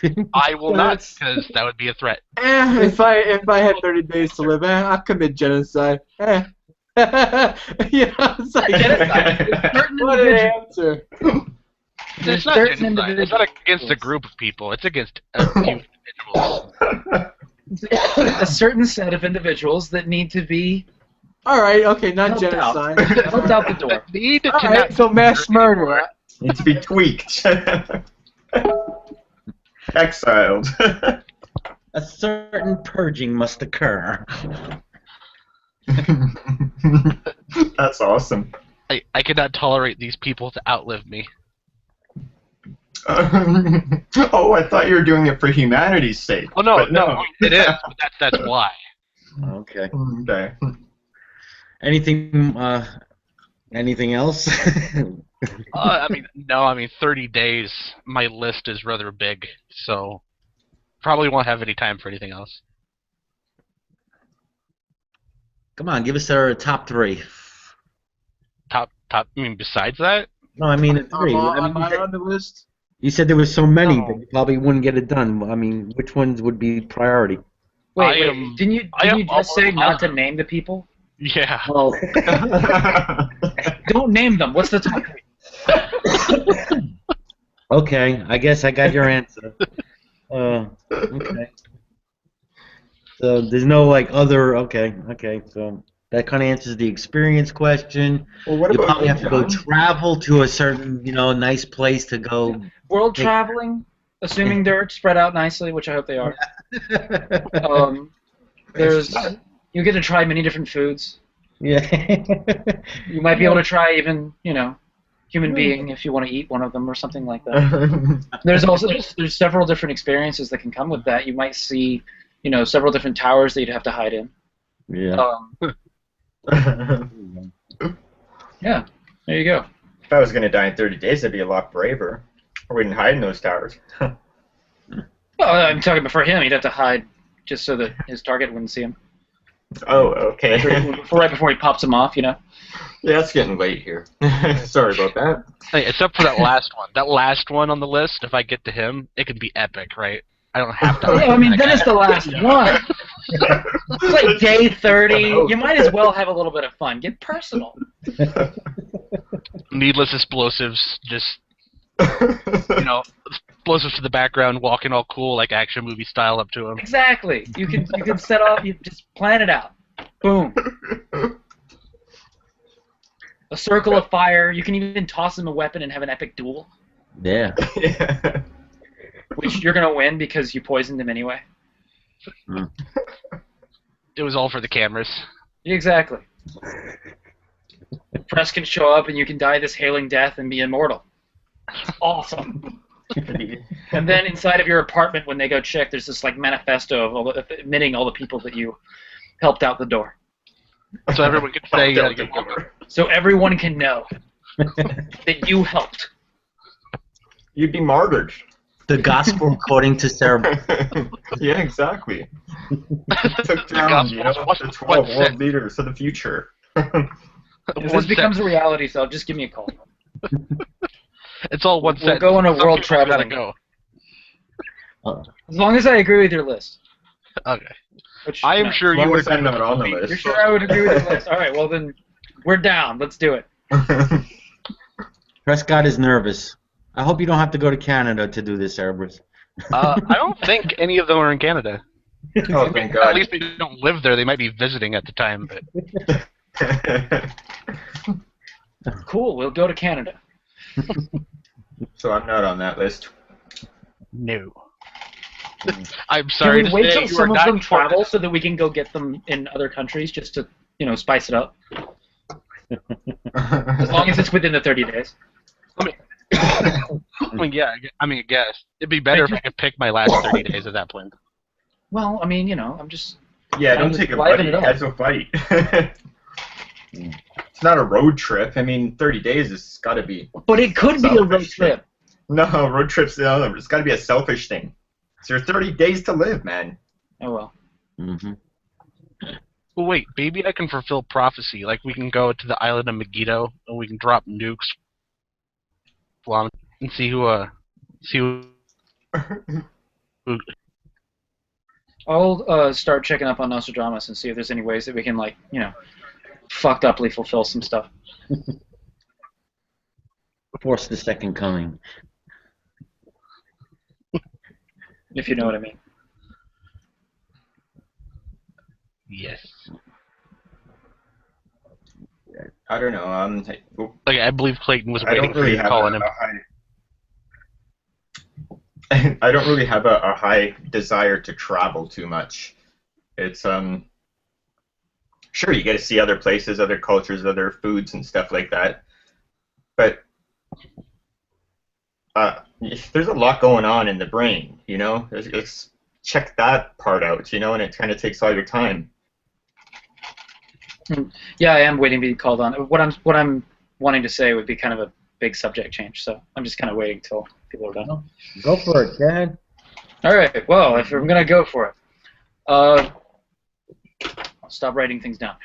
I watched your video thing on Christianity as a religion versus a relationship, and I disagreed with not necessarily everything, but a lot of things. So there you go. Is that the one? Is Christianity a religion or a cult? Yeah, I think that was it. Because it had the definition of religion and the definition of cult, and then you talked about whether or not it was a relationship, and that it's definitely a religion according to definition that you put up. Gotta watch. Well, post a link or something. Basic summary of the video, and John can disagree with me if he wants.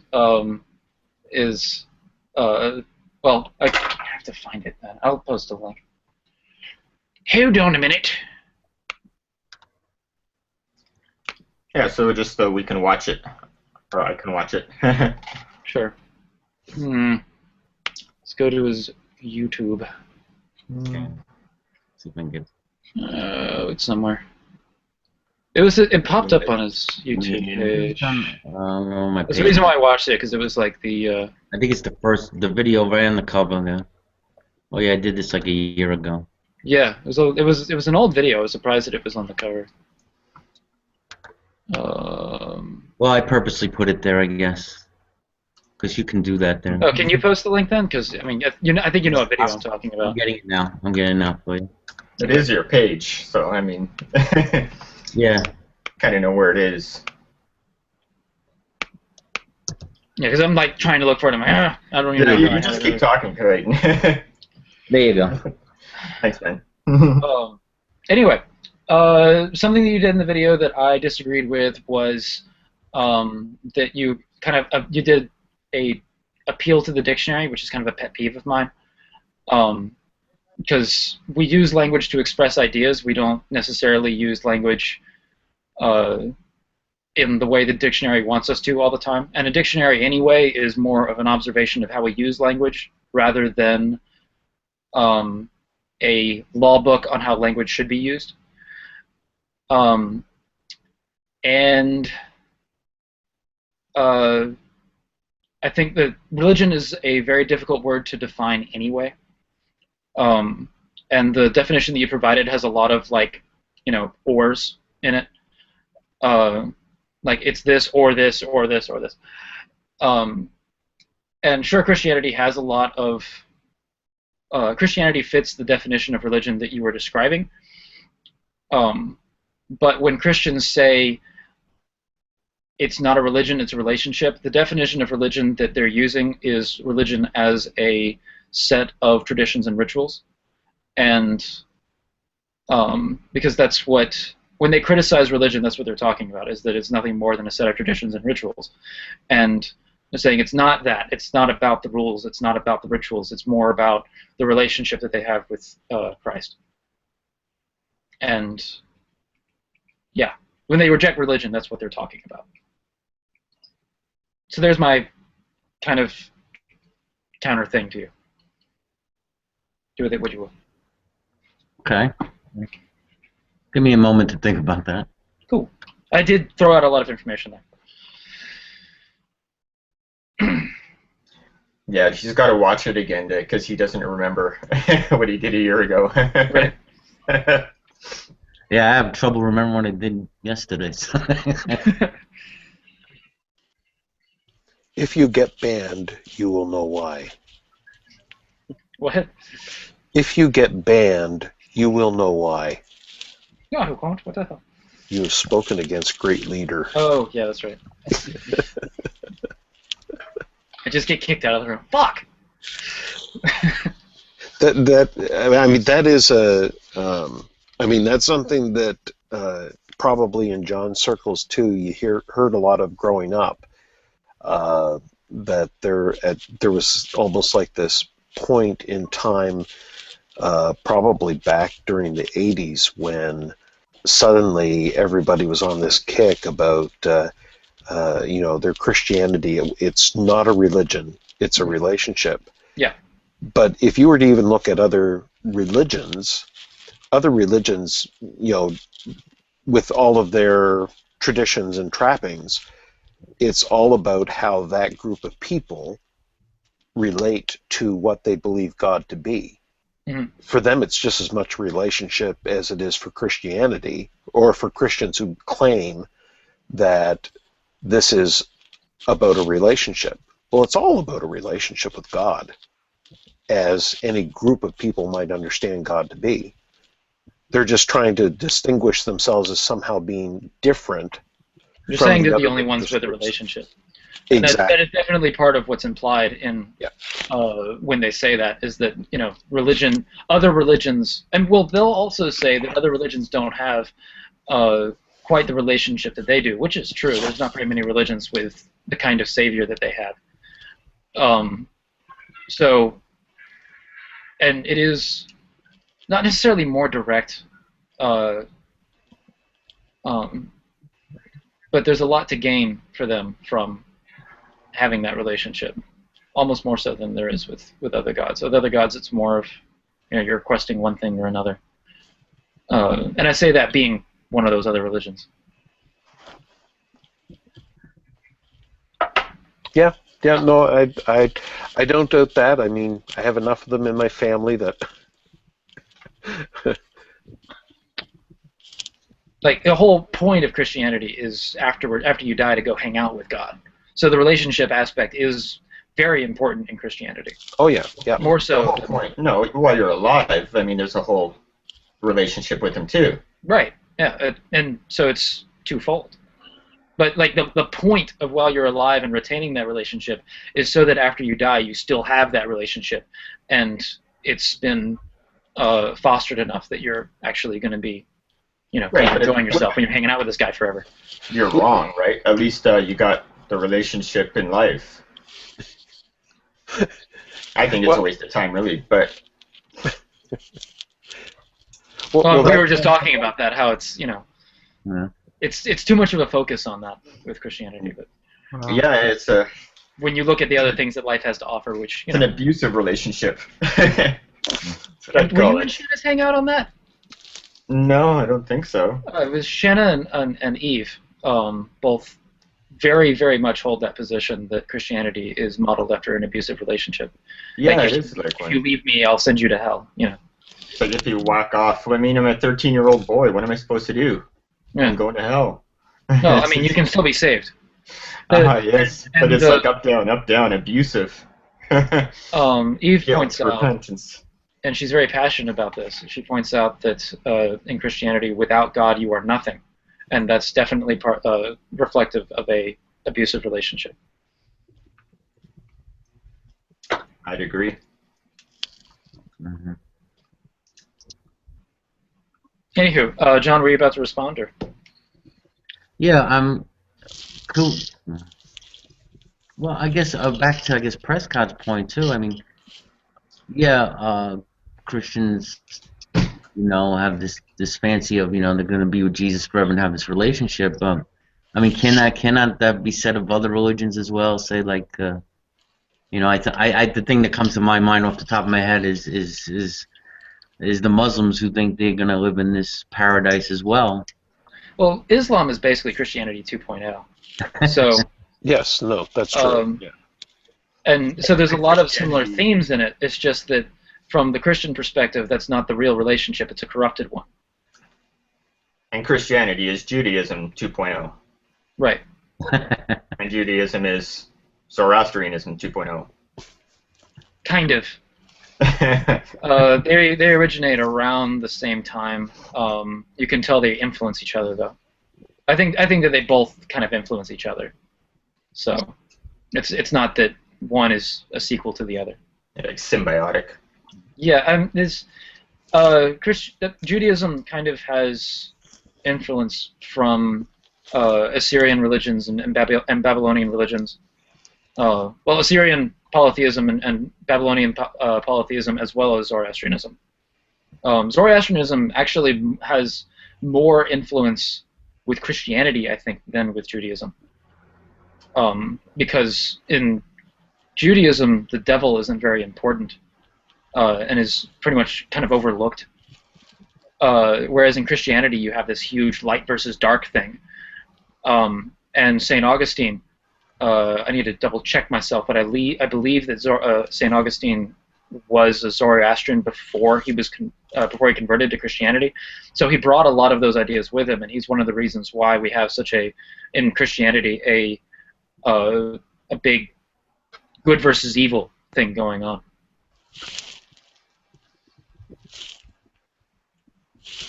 With the good gonna win no matter what.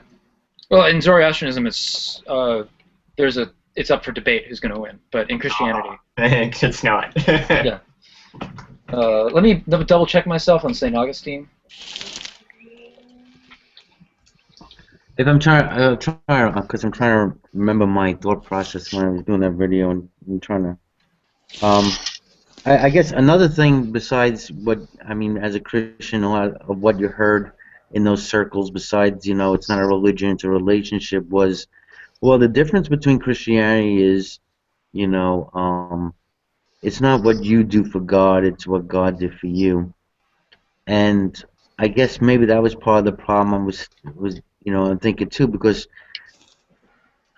you do have this doing for God, based on these rituals, beliefs, days of worship and praise and obedience, and there is that aspect to it. And I guess maybe that was why I was thinking of of being a religion.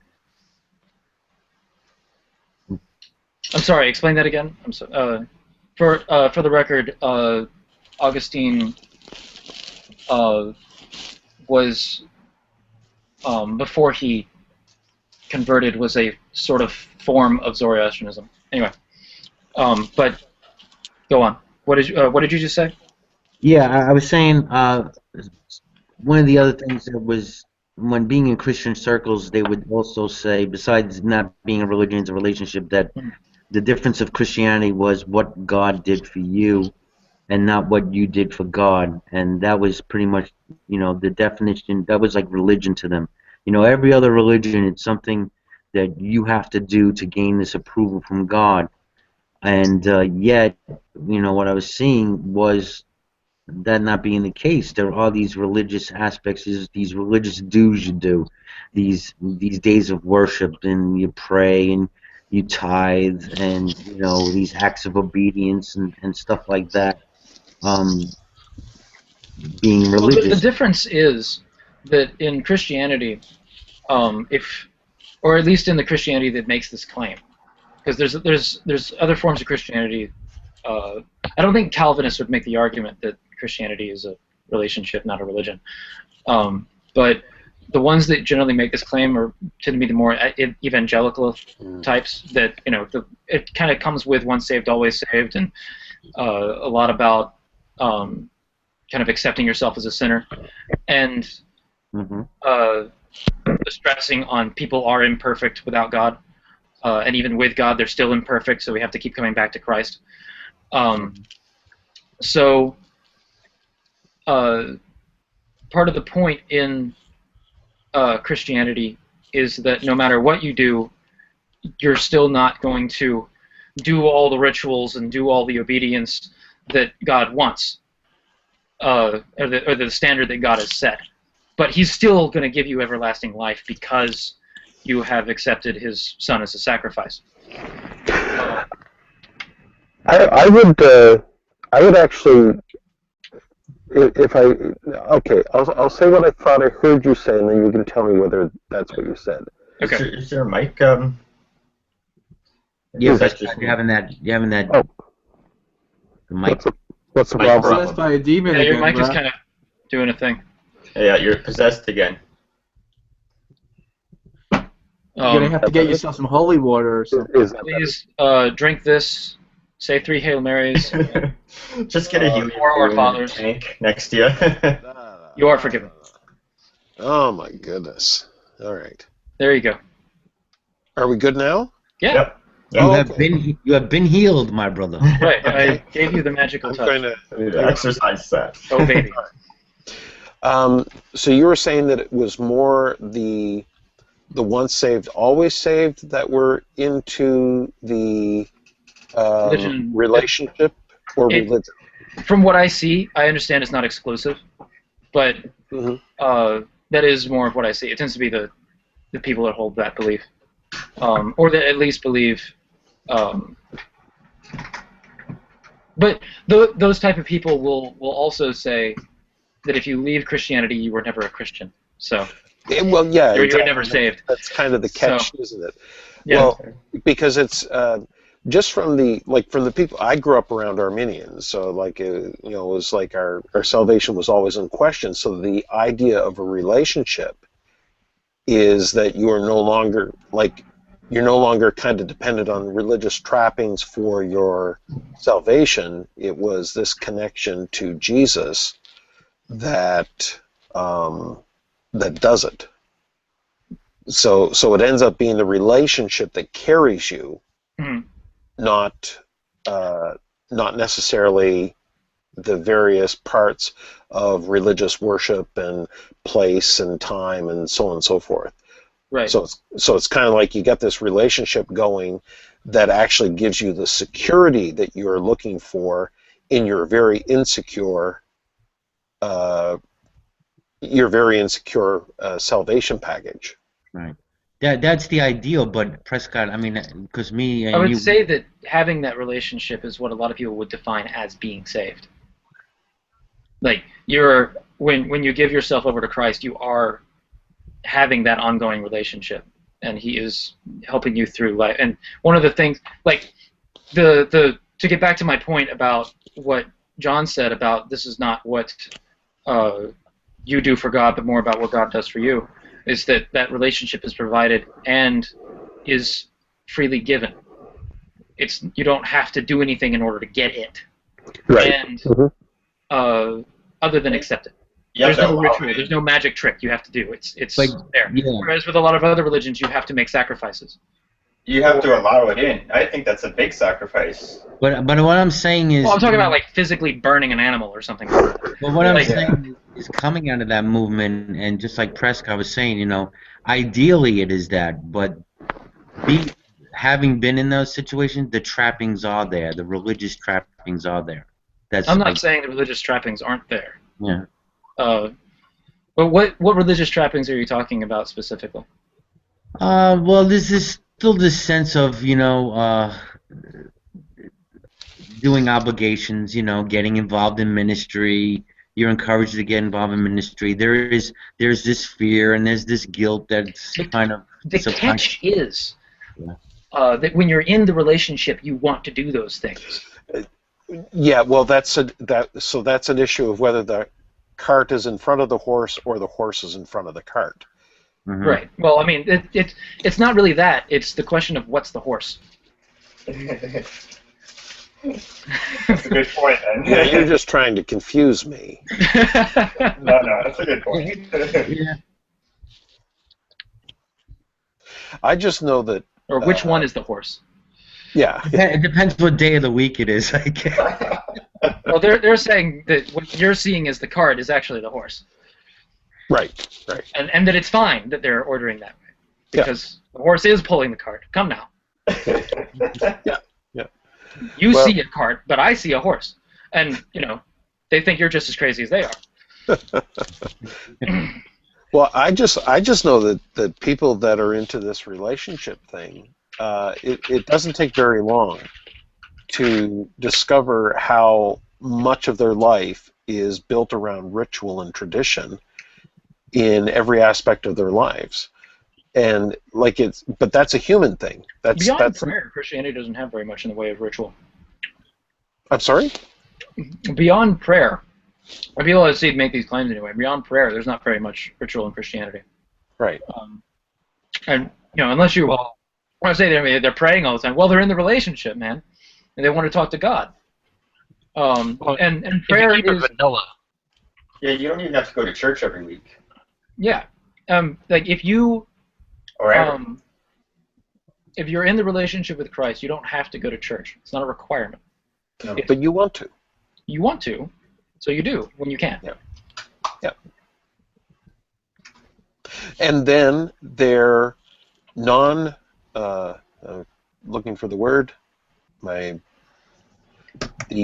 non-committed tradition of going to church every Sunday now includes going dressed in jeans instead of dressing in a three-piece.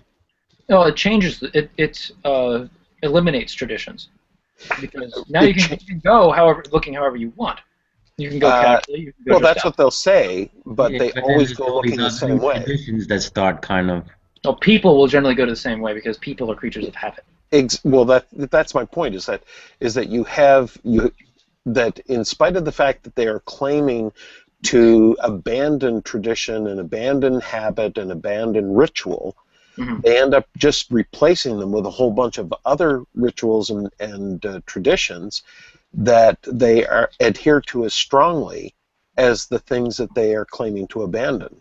That's the point. The difference is that God doesn't demand it. The only thing that He demands, it's not you should show up or else God will not help you. Whereas with other religions, it's in order to get God's help, you must do a ritual. The ritual comes first, rather than God coming and helping you. With Christianity, it's You have a relationship with the God. Therefore, you want to go hang out with God.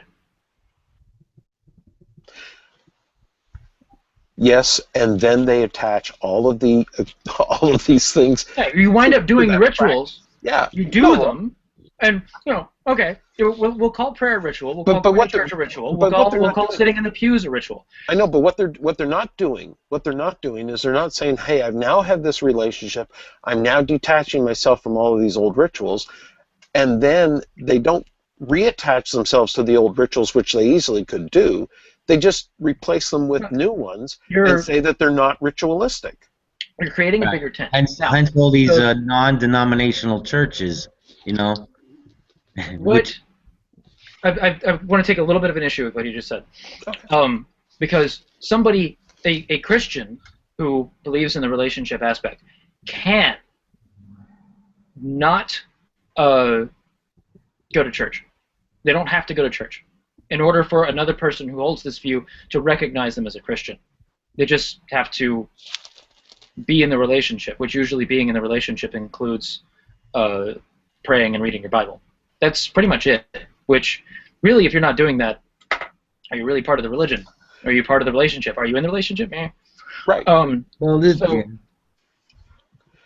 is other aspect that I was told in church. I don't know about you, Prescott, but once you became a Christian, and usually you became a Christian or born again Christian in a church, So there was always these these follow-ups, they'll get your name and stuff like that, and now you need to be involved in fellowship because you should not forsake the gathering of the brethren. This is a strong kind of doctrine in a lot of churches, and within that becomes all these other rituals that start to develop. The getting involved, ministry, the tithing, and that kind of stuff. Sure, but you don't have to do any of it. Or you can go to church. No, but I guess I'm trying to think back. But once you get into the middle of it, there is a part of you thinking you kind of do. It's a way of paying back to Jesus for what he did to you, even though he paid the price. The point is that you're paying back, and this is what makes Christianity unique. This is their claim, and this is what I think is true about their claim, is that Christianity. In Christianity, Jesus moves first. Mm-hmm. Or the help is provided when you ask for it. And all you have to do is ask for it. With other religions, you have to ask for it and. Christianity doesn't have an ask for it and. It's ask for it. And then afterwards, you have things that you wind up doing. And you may. But it might say that, but it's very rarely the case. There's always a but. There's always a but. Well, you give it freely. You don't have to give it. You give it freely. I think if you don't want the help, you can put the help back and you say, Christ, I never knew you, and you go off in this other direction, which many people do, and they're no longer in the relationship.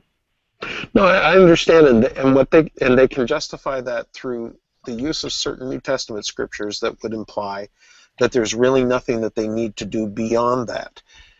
But that is never the way that it actually practically works itself out with anybody who has any kind of connection with, like, you're not going to find too many of these Christians that are not. We're driving John to drink. Okay, you make a distinction before you say between indoctrinated Christians and Christians who find God as adults later by themselves. My point is about the first move, not about what happens afterwards. Like, if you're talking about Christians that wind up going to church and praying and so on, fine, okay. The point is that they're not doing that to receive something. They're doing that because they've received something. Correct. Which is the difference, and that's their claim, and that's it. I could swear I've heard this before. I think it was my girlfriend that says, it's not that I want to tell you to do it, it's that I want you to want to do it. Which is better. It's a great observation about, pleasing women. If you're a good Christian, wait. I thought it was an abusive relationship. Is that what you're saying about Cerberus's relationship with his girlfriend? No. Me and God, we have a on and off again relationship. One day in the future from now, we're gonna be walking down the street opposite directions. Their eyes will meet, and then bada bing, bada boom, we'll be dry humping in the alley or something. Are you talking about God, or are you talking about something else? No, not God. He's dyslexic. He's talking about his dog. Oh, His dog. makes sense now. Got it. We're on the same page. I think we're missing an opportunity, though, because the exchange rate for godly help between Christianity and all the other gods, we should set up shop.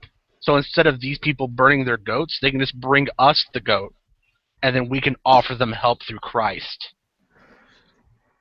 Yeah, that's the foundations, hey? I mean, that's kind of how they did it. Yeah, exactly. That's like history. That's pretty much what happened to Europe. It's pretty much what happened to Moses. It's like, you give us the stop with the goat. Get off the altar, off the altar. Okay, now, don't burn it. We're just going to cook it, and we're going to celebrate Christmas with a feast. No, yes, we're going to eat the sacred. It's not sacred. Don't worry about it. Stop it.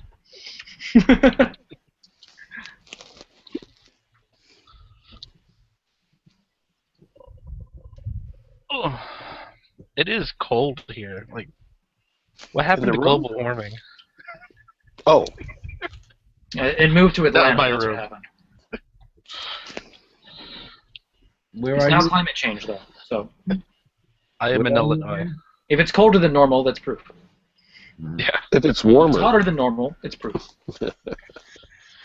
If it's just right, well, it's proof.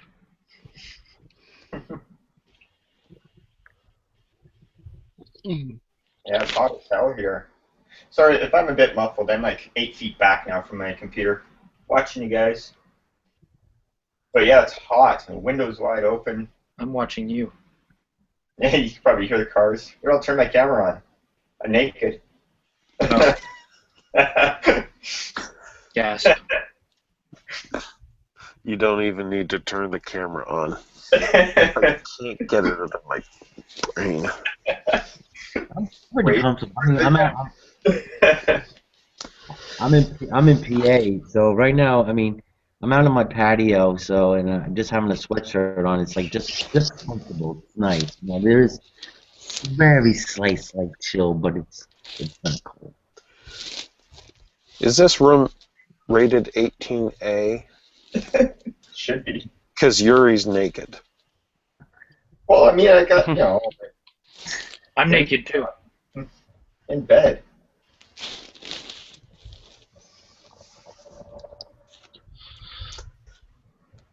Well, I'm just keeping my camera turned off, so. Yeah, I'm glad I had the settings up. I don't see naked men in the room. I'm naked and my camera's on. So.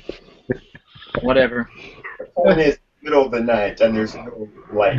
That's the name of the next room. Naked men.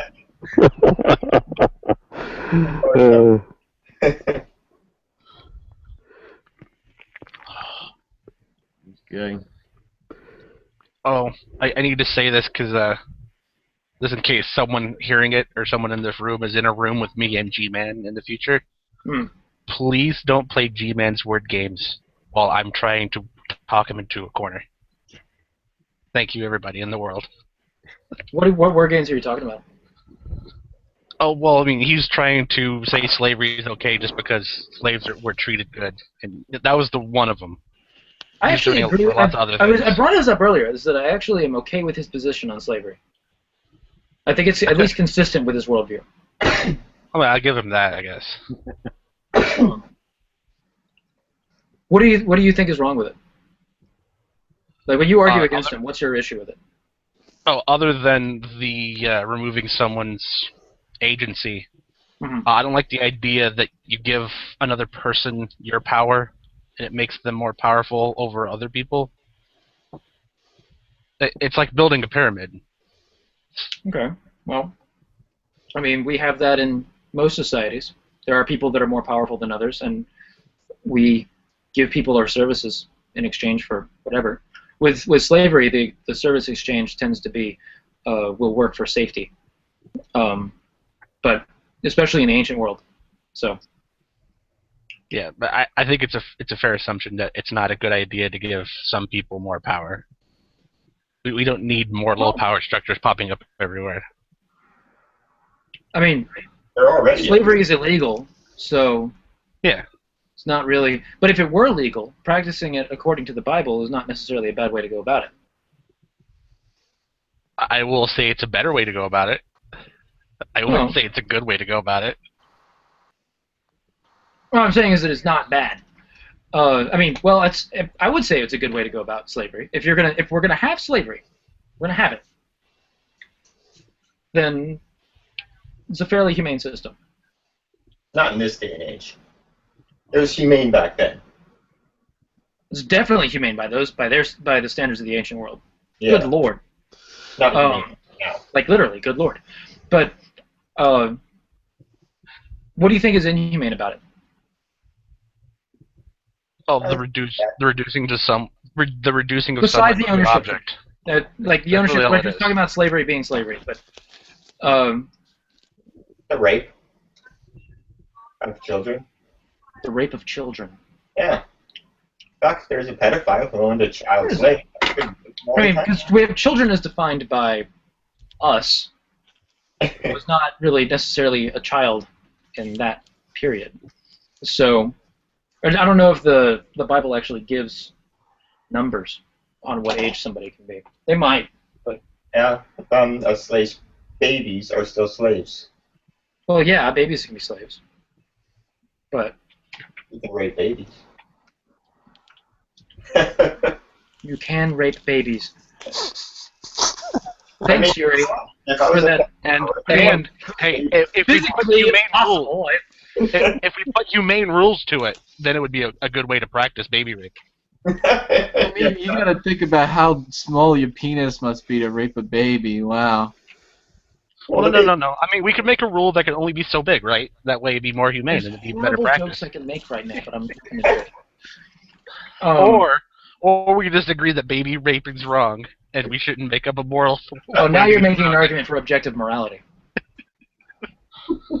Thought you were an atheist. I'm actually not. Oh, you're not an atheist? Oh, no. Well then what are you? Agnostic? Hey, do you believe in objective morality? And I believe. What? Do you believe that morality is objective? I believe you have to make two assumptions in order to build anything. What's those two assumptions? Someone has the right of their own action, so they have agency. And not really. I'll just go with that one. That one's enough. What's the other one that you were thinking of? Just out of curiosity. I won't apply it to your argument. Oh, I wasn't really gonna try to make an argument. No, I mean, what was the other one that you were thinking of? No, I don't. No, not really. Just the one. Okay. Just the one's fine. Why is that the assumption that you make in order to, why do you believe you have to make that assumption in order to build anything? Well, because if you don't make an assumption, then you got nothing. Well, yeah. That's why morality isn't objective. So I guess you... Yeah, that's why I said it's not objective. Okay. Oh, well, that's what I was asking. Like, it's the same way, like, if you're trying to think of what's real, you at least have to make the assumption that you're real. It is still an assumption, but if you don't make that assumption, you can't think of anything else. All right, well, we're fairly on the same page. I guess that's why he didn't take much issue with me when I said that it's at least consistent in his worldview. Yeah. Because if he draws morality from God, then slavery as described by God has to be fine. Because that is what's moral. Well, I think they equate morality with what's sinful, and I've gotten Christians to admit that those are separate things before. Really? God doesn't really talk about morality that much, does he? Doesn't he just usually talk about sin? God cannot be sinful because sin is going against God. So. Oh, Jesus kind of sums up morality: do unto others as you would do unto yourself. Oh, but you know the counter argument to that, right? What is that? That would make a murderer want to murder, or a masochist murder, or something like that. Yeah. Masochist and sadist, or sadist who get together. A masochist does. Or you have to examine why a masochist does things to himself, because it makes him feel good. If people have a different conclusion about that feeling good, then the masochist should recognize that. That's not treating others like you want to be treated. Well, yes, it is. And you're just trying to like find the loophole and play with it. If you look at it reasonably, because you're not. Because you're not, and you're stupid, and go away. I'll admit that I am very unreasonable most of the time. Okay, so if you decide to stop doing that, and be a reasonable person, the masochist wants to feel good, so he's going to do things to himself that make him feel good, and he'll do things to others to make them feel good. Suppose that's a good argument. Ha. Okay, not to be unreasonable. You're wrong. That's right. Baby raper instead of masochist. Okay, I'm going to read what Reuven wrote in the chat. He says, biblical slavery equals no racism. Even your own child can be a slave. You're not allowed to rape your slaves. There we go. I knew there was a thing in there. Yeah. I strongly believe in objective morality, and actually I don't believe theists can believe in objective morality, since their God could decree that murder is objectively moral when it is not. Sin equals infractions against God. But if they believe that objective morality comes from God, then wouldn't that make morality objective no matter how it's set up? Moses, tell me. Wait, what do you mean? What? I'm waiting for Moses to write. Oh, okay, got it. Yeah. Moses is Reuven? Reuven, yes. Okay, got it. All right, that's why I got confused. Because I was like, are you asking me to look up Moses right now? I don't know. Nope. Or you just are commanding the Bible to open? Could God make murder objectively moral? He could. Let's say he did. Then he's not God. Well, you're trying to subject God to your own standards. That doesn't make any sense. Objective morality can be whatever it objectively is. He can't be less moral than me. Well, if he can't be less moral than you, you're subjecting God again to your standards, because you think that you're more moral than God, which is actually thinking that you're greater than God, which is a sin, and it's immoral. You're going against God. If God is the foundation of morality, and you think that you're better than him, then you are immoral.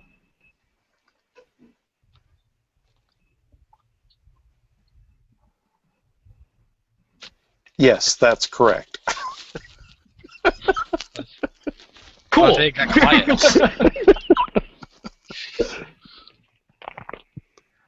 So theists can believe in objective morality, damn it. Yes, I mean, people can believe in things that aren't real. I don't think anyone said that they couldn't. Hey, I believe in objective morality. Really? Yuri?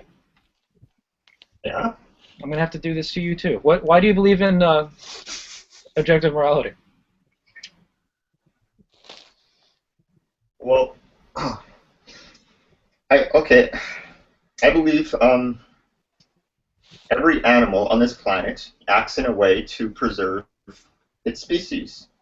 We're social, right? We evolved these altruistic, moral things. Except for animals that aren't social, but yes. Yeah, except for maybe a solitary shark or whatever. Oh, you also have animals that are cannibalistic. Let's look at social animals. Okay. Because we're social. All right. Cool. That might simplify things. So yeah, an objective morality to out for the greater good of the species, or at least the community, it's part of evolution. So yeah, it's in us. Okay. So you're saying that morality is objective, and that the basis then for the objective morality would, according to the evidence of nature, would be to preserve the species. So anything that preserves the species is good. Preserve the family, the community. Well, tribe, whatever. Preserves the tribe then. Lion's solutions to this are kind of immoral by human standards. Yeah. It's not the same morality, obviously. The Nazis are almost right, according to that. Is there eugenics? When eugenics gets involved in the basis for any decision making, it is based on what you're talking about. It's a good defense for eugenics. Yeah, I agree. So when eugenics comes around, I'll be the first to use it. So you're what?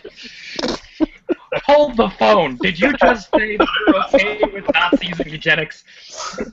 And you're defending an objective morality. God damn it! I don't know what to do with you, Yuri. Look, he's lying. He's lying in a dark room, naked, in his bed, while he's. I'm not naked. I got pajamas on now. No, see, he's actually doing a parody, right? He's actually showing what people believe in objective morality is like. I thought we were talking to you guys naked. Take a look at my objective morality. Oh yeah. I didn't realize it was all euphemisms. I thought we were talking about, philosophy and religion, but yeah. No, we're just talking about Yuri's penis. Ideas of morality.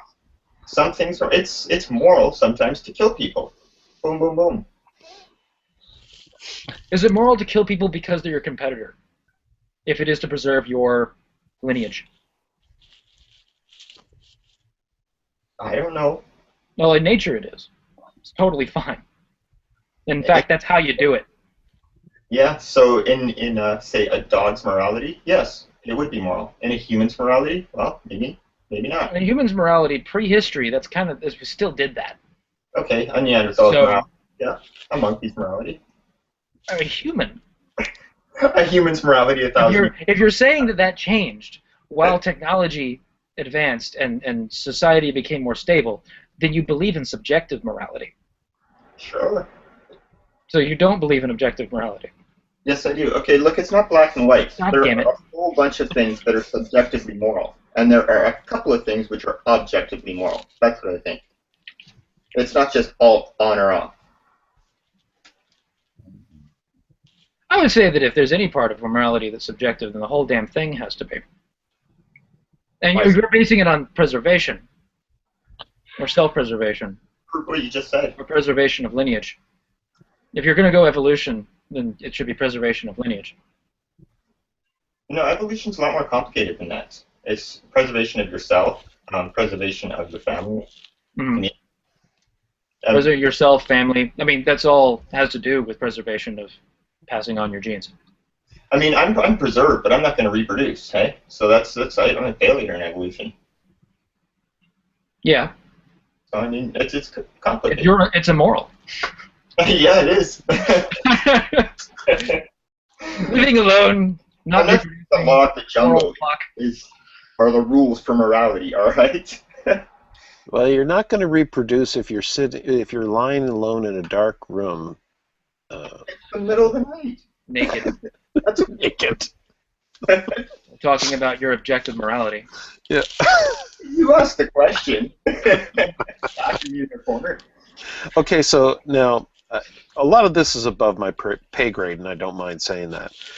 So I'll ask questions that might seem naive or stupid, but and that's not a cover for me being really smart, and I'm just kind of lulling you into a safe space to pounce on you.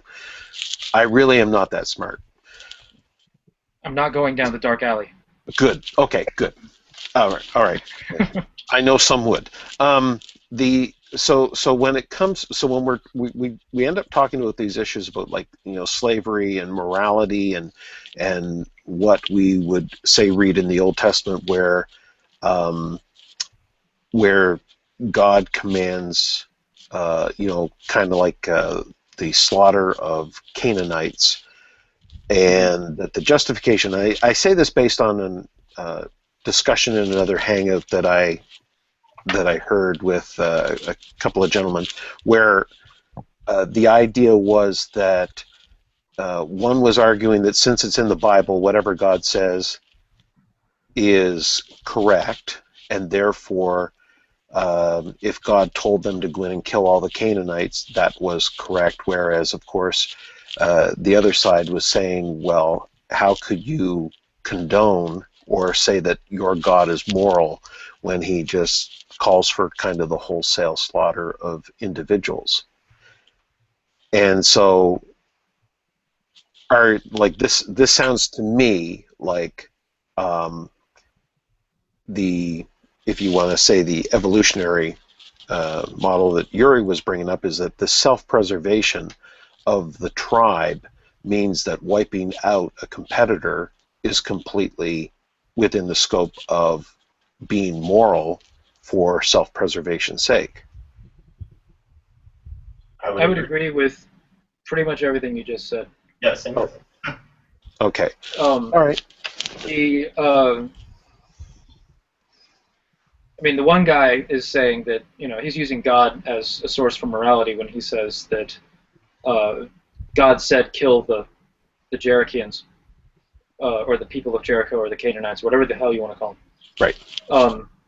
The city of Jericho must be destroyed because God said so, and therefore it is moral. Okay. God is a source of morality. Therefore, if God makes a command, it's going to be good no matter what, because God is the source of morality. Good might not be equatable. Well, I know some people that would kind of make the argument that because if morality is based on God, then morality is subjective because morality can change at God's whim. And then there's others that say that if God is the source of morality, then morality is objective because God doesn't change. So there's a fun token to toss into the conversation. But one of my beefs with Christianity is that it's possible to make genocide morally good. Right. Yeah. I wanted to there's a couple of comments from Sasha G. She put out there, and or he put out there. I'm sorry. So maybe you want to address that. He says the Bible puts adulthood at puberty. There are some people that will defend it too. You might not be able to rape your slaves according to the Bible, but if you rape a virgin, you have to buy her from her dad. So basically the same thing. And then he goes on, then why can you hold the Old Testament to different standards than the new one? I don't know if I said that, and I don't know if he's talking to me. I don't think he's talking to you. He's just kind of addressing, I guess, just the whole conversation. Yeah. Well, a lot of Christians will justify the difference between the Old Testament and the New with New Covenant theology. So there's that, and I think Prescott might be more familiar with that than me. I actually asked my dad this question. Why even hold on to the Old Testament if you don't really believe anything? You want to just toss it?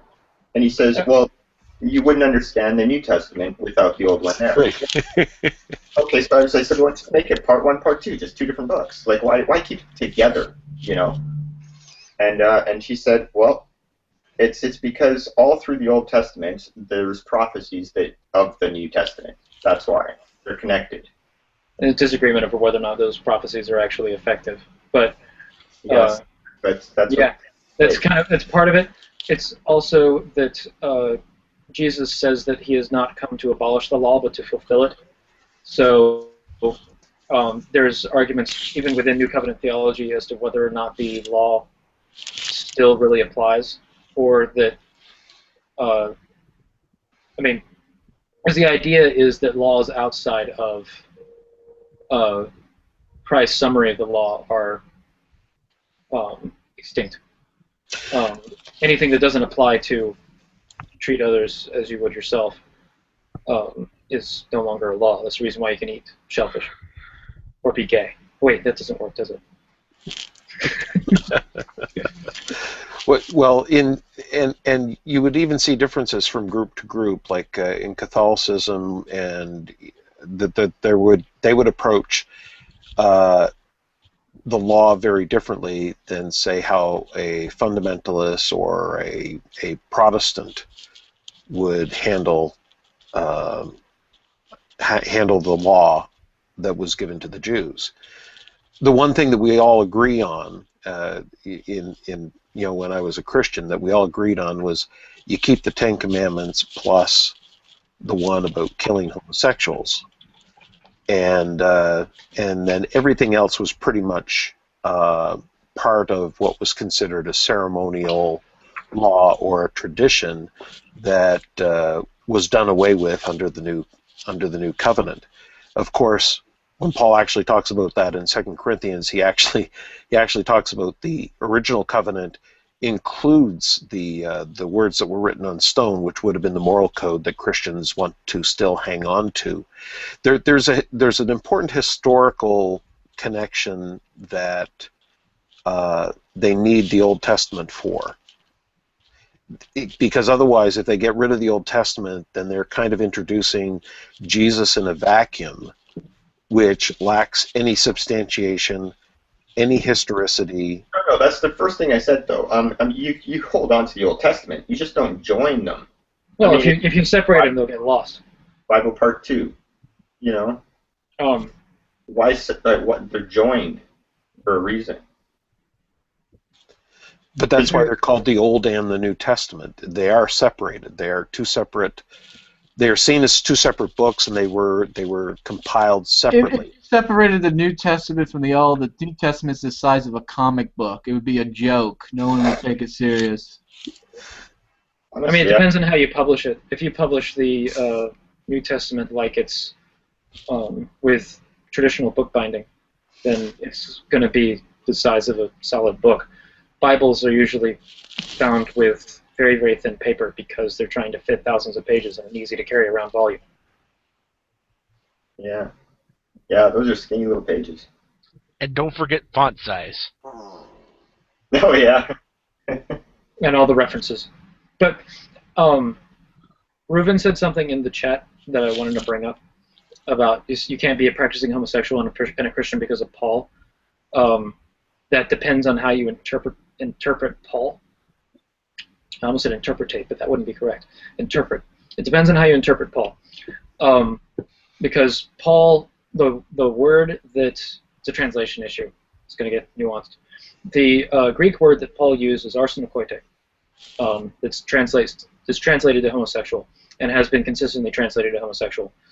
When you look at the history, the word, when you separate it out, is Greek for man-bed,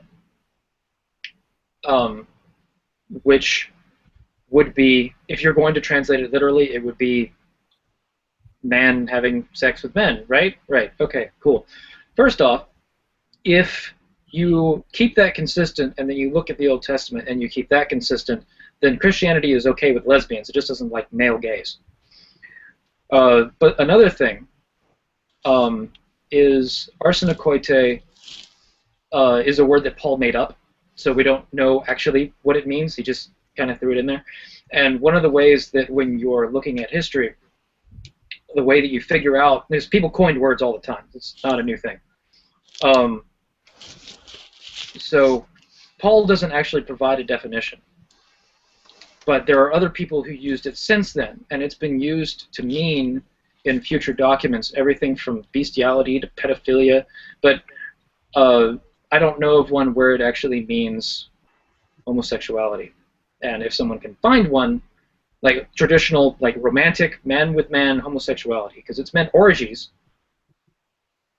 but not homosexuality as we understand it, and how it's been manifesting in our culture. And there's my rant. There's another thing that Christians will bring up, which is Romans 1:26, which is kind of a group sex thing too. So more about that than, you know, traditional romantic love. Yeah, but of course, because what traditional romantic homosexual love was not allowed back then. I mean, so of course. Yes, it was. It was in Rome. It was like orgies, you said. Well, you had it. It was around. Okay. And it'd been around in Greece, which is where Pauline Christianity was a big thing. And from that, it makes some reasonable sense. And also, the Greeks don't really have a word for it. A word for it if it was there. So what? That's my point. If there's no word for it, then it wasn't. I mean, you can't deny that it happened. People wrote about it. Well, then they would have romantic relationships with men. They just wouldn't use a word that. They wouldn't use the word homosexual. Like, there wasn't a word that meant that. It was just, there's love, you know. There's words for love, there's words for sex, and it would be used. They just didn't marry men. Marriage wasn't. It was considered weird, or I don't think that if you didn't marry, if you were Greek and you were in a very homosexually accepting or homosexual accepting. What are we culture, talking about here? You wouldn't get married to a man. You would get married to a woman. You would have sex with your men, though. I mean, can we talk about something else? I mean, Are you uncomfortable with this conversation? It's kind of stupid, really. Perhaps lacking some Well, I just security in disagreed your with something that Ruben masculinity? said, which is that you can't be Christian and gay. But you can't. It just depends on how you interpret it. So I got a question then about this. Does that mean if you're an unwilling partner, is that still sinful? What do you mean? So, like, if you're raped by another man being a man, would that be considered sinful? Leviticus just says don't go to bed with another man as you would a woman. Well, yeah. So I guess it would mean it's it's as you would a woman. So you would apply all the same things to your And it was unheard of for a woman to rape a man. So, It's in Leviticus twice, and they're really close to each other. One's in chapter 18, and one's in chapter 20. And it both says, man can't sleep with a man. So, again, lesbianism's fine. Yeah, and then the next sentence, it addresses men and women when it refers to bestiality, eh? Mm-hmm. In the next sentence. The next Well, the next sentence is which one? Are you in 20 or 18? Oh, both of them. What? Same laws? There's a repeat in... Yes. Like, I know that it's 2013. I don't know what the other one is. It's 18, like 26 or something like that. Right after, and they say women cannot slay them both. If a man marries both a woman and her mother, he is wicked, and they must be burned in the fire. Man has sexual relations with an animal, he must be put to death, and you must also kill the animal. What? And if a woman presents herself to an animal, right? A woman approaches herself to an animal to have sex. If she just approaches it, no. she doesn't have to actually do it. She just has to walk near it. I know. She just has to kind of spread her legs, All right. Yeah, you Once can. you put to death, their blood will be on their own heads. Now, Yuri, you're actually imposing something on the text when you say that. That she has to spread her legs. It says she has to present herself to the animal. It doesn't say that she has to spread her legs. Back then, it would have been short ankle or whatever. She could bend over too. How could you know? How could you know what that means? Here's another one with the homosex. Oh yeah, it repeats. Yeah. Fire yourself. A woman must not present herself to an animal. Yeah. Oh, there you go. Well, I mean, she could bend over. Most animals have sex kind of, that way. Not allowed to. So yeah, she can't get on her knees near the dog. But it doesn't split up men and women 2 sentences earlier when it talks about homosexuality, and both times. Mm-hmm. So did God change his mind in the New Testament? Okay, Reuven writes, lesbianism isn't condemned in the written Torah, but is condemned in the oral Torah under the prohibitions related to not emulating the nations. Emulating the nations. Don't act like the Egyptians. Oh. So I can't walk like an Egyptian? So because the Egyptians had fun with lesbian sex. The Torah is so weird. I know, it'd be Americans nowadays, right? It's a really, really complex, hard to understand. Okay, so I got a train of thought here, and I want you guys to see if I'm right on this. Okay, go for it. Okay, Catholics have to confess it to their sins to be forgiven, right? To get into heaven. Yes. Well, okay. Debatable, but yeah, go for it. So if that's true, you have to be able to confess. So you have to be awake to confess. So if you are a man and you rape a Catholic and you knock him out and hide him so he can never confess, he goes to hell. You're a man and you rape a Catholic.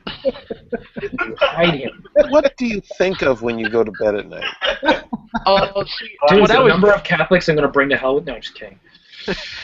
when I was young, I used to play Magic the Gathering, and that's how you play that game, is with a bunch of exceptions. So I'm really good at just finding Yeah, it's kind loopholes of and Magic the running with Gathering it. is really good at making you bend rules, isn't it? Yeah. Like, okay, well, no, it says this. But no, So all your cards are mine. Whatever. Exactly. That's how It's I'm a interpreting game. it. It's a game about wrong. changing rules. It's So- a game about interpreting rules. yeah. It's a fun game. It's a game about convincing the other person your interpretation of the rules is correct. So there we go. We found a way to keep all the Catholics out of heaven. We just need to go on a big giant gay raping spree. So the Catholics are going to heaven. And you got 30 days to do it. Line them up. You're saying the Catholics are going to heaven. That would, by definition, mean you're not. So to keep you out Yeah, of but I mean, you've already condemned me. Why can't I take them to hell with me?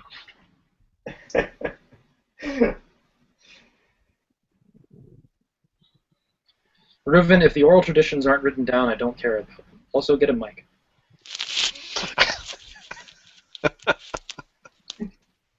See, I've been thinking about doing this for a while because it could be really mean. Every time he types a big long thing, don't read it. Just say you disagree.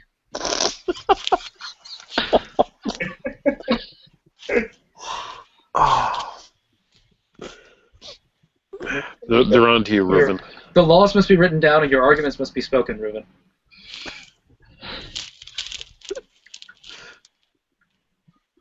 I'm like 10 feet away from my computer. I'm really having a hard time reading that. It's a long thing, and I didn't read it. It's funny that he says that the oral laws are written down, and which I think is funny because they're supposed to be oral laws, and writing them down. Anyway. Okay, you know what it means. I mean, you're not right. Say what?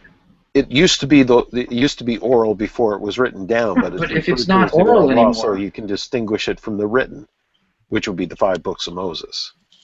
It's not that complicated. I know it's not that complicated. I'm just being a dick.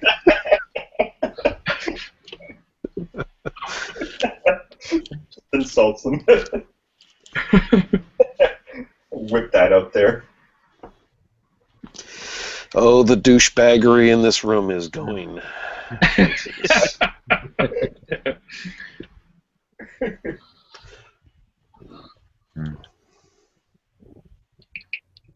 Oh, I don't take the oral law into consideration because Christianity doesn't take it into consideration.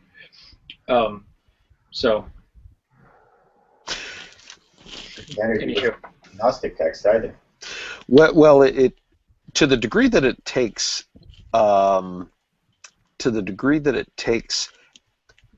a lot of the all of the New Testament into consideration, and that much. I shouldn't. I have to say this carefully because I'm sure that it'll just create a row. There is plenty in the New Testament that is based on the oral tradition of the time, and so whether Christians realize it or not, they are agreeing with the oral tradition. They are not just understanding that that's the source of some of those ideas. But it wasn't written.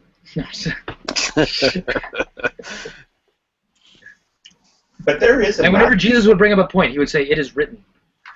There is a massive oral tradition, though, in all religions. But in Christianity, just think about it. I mean... Yeah, and kind of being read the totally text. hypocritical because Druidry has an oral tradition.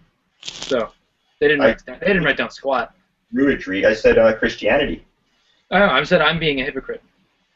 Because Druidry has an oral tradition, which we don't really have access to, but whatever. But the tradition would have been oral. According to the evidence that we have, it would have been oral. So? I think all religions were, and are. They all started out that way. Or not all religions, but all ancient religions would have started out as oral. Well, right in the New Testament itself, when you read Luke and Acts, which were supposed to have been written by Luke, whether or not he did or not, he very clearly says that these were a collection of stories that he was putting together and to write them down because he didn't want them lost. So the origins of all of this are the stories in the community. I'm sorry? Were you talking about Acts? Well, Luke and Acts both. Okay. Yeah. Yeah, Luke is kind of the Gentile historian.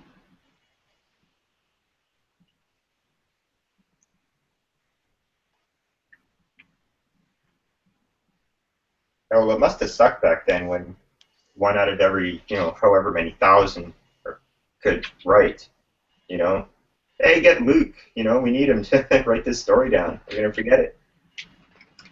Luke! Get in here. Go get You're Luke. not done and you almost got hit by a train. Finish the damn book. John, what are you doing? It'll take another 30 damn years to write this thing. It's some parchment. Yeah, it was a pain in the ass to write things down back then. It's like, Luke, you were there watching it, and you took 108 years to get it written down? Well, you're waiting for the sheep to grow. Wait, does John include a story? If so, I'll give him 30 years grace period. Darwin had 40 years or something, 30 years to work out his theory. Who? What? Darwin. Darwin, yeah. Yeah, he had a lot of time to work out his theory, and write it down.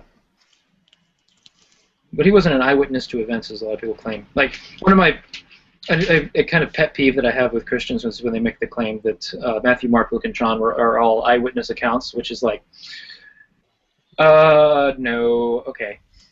I mean, Mark might have been, but the other ones aren't. Q might have been, but beyond Mark and Q. Yeah, well, Darwin was an eyewitness account to evolution, so there. Oh, the gospel according to Darwin. Yeah, he saw evolution. Eyewitness. Check out these motherfucking finches.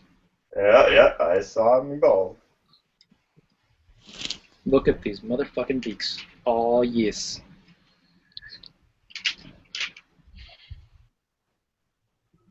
I'm back, and I'm glad to see we have moved away from gay rape. Hey, you're the one that was talking about gay raping Catholics and preventing them from going to the pearly gates. Yeah, it wasn't a coincidence when you left that the conversation stopped. Yeah. Yeah. Gay rape! I'm gonna go. Comes back. Oh, you're not talking about gay rape anymore.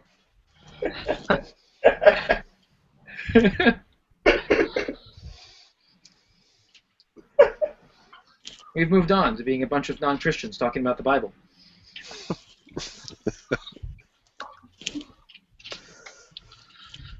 Isn't that right here? Well, regardless of how religious a person might be, the Bible, even as just a literary work, is just a fascinating read. It is. I was a religion minor, so okay. A religion minor and a history major, so the Bible was a very, very interesting book to me. Yeah. And I've kept up on it too. Like, since college, I've just off time. Let's pour into this book on whatever history or religion related. It's pretty much all. It's like my leisure time. Yeah.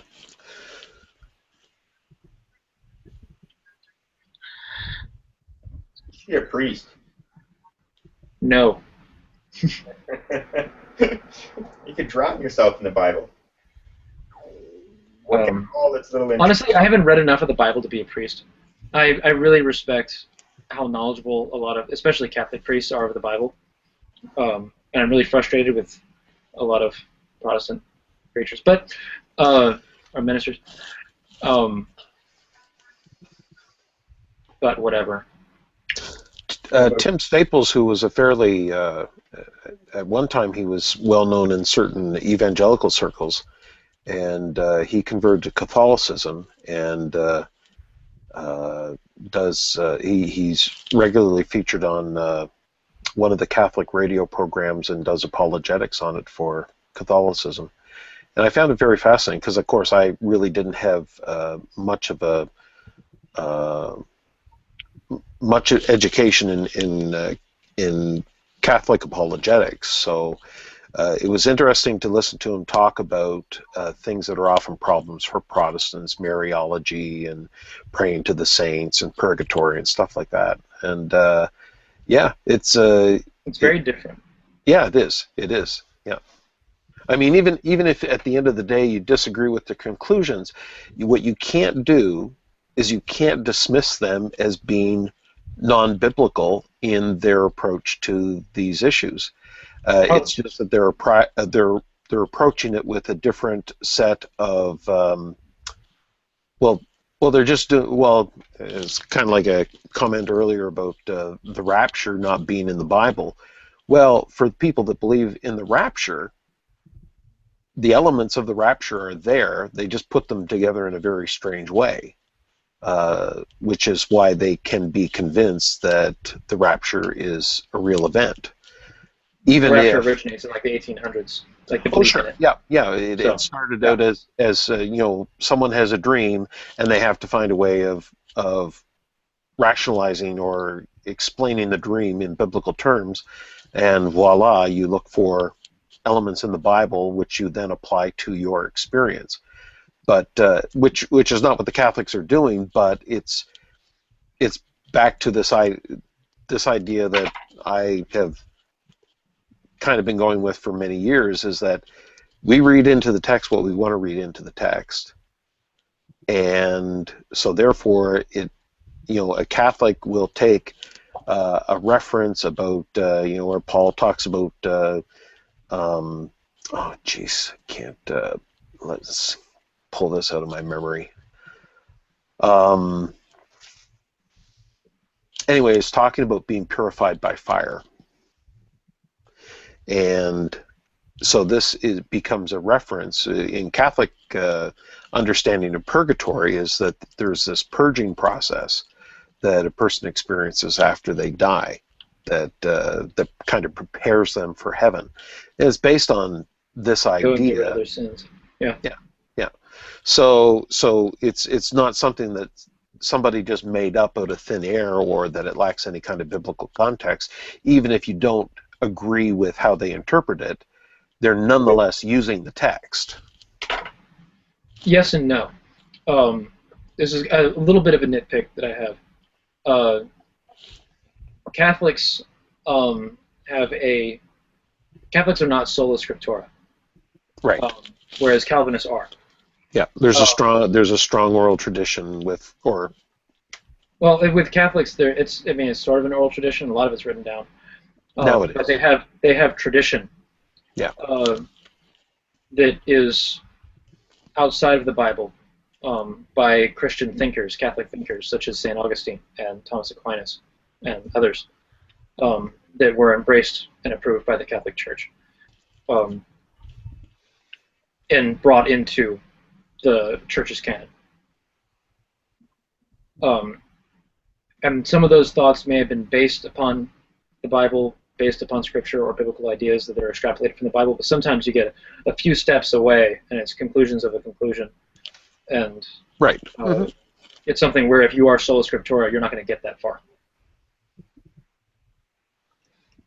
Well, Pentecostals tend to be sola scriptura, and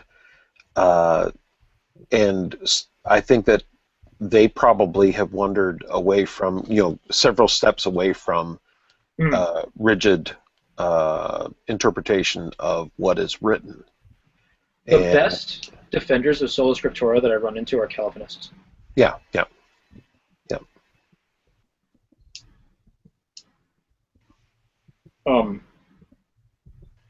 There was for example, with the tradition thing, one of my favorite arguments in Catholic history is, or actually just straight up my favorite argument in Catholic history is St. Augustine and Pelagius, where they had a huge argument over original sin versus original blessing.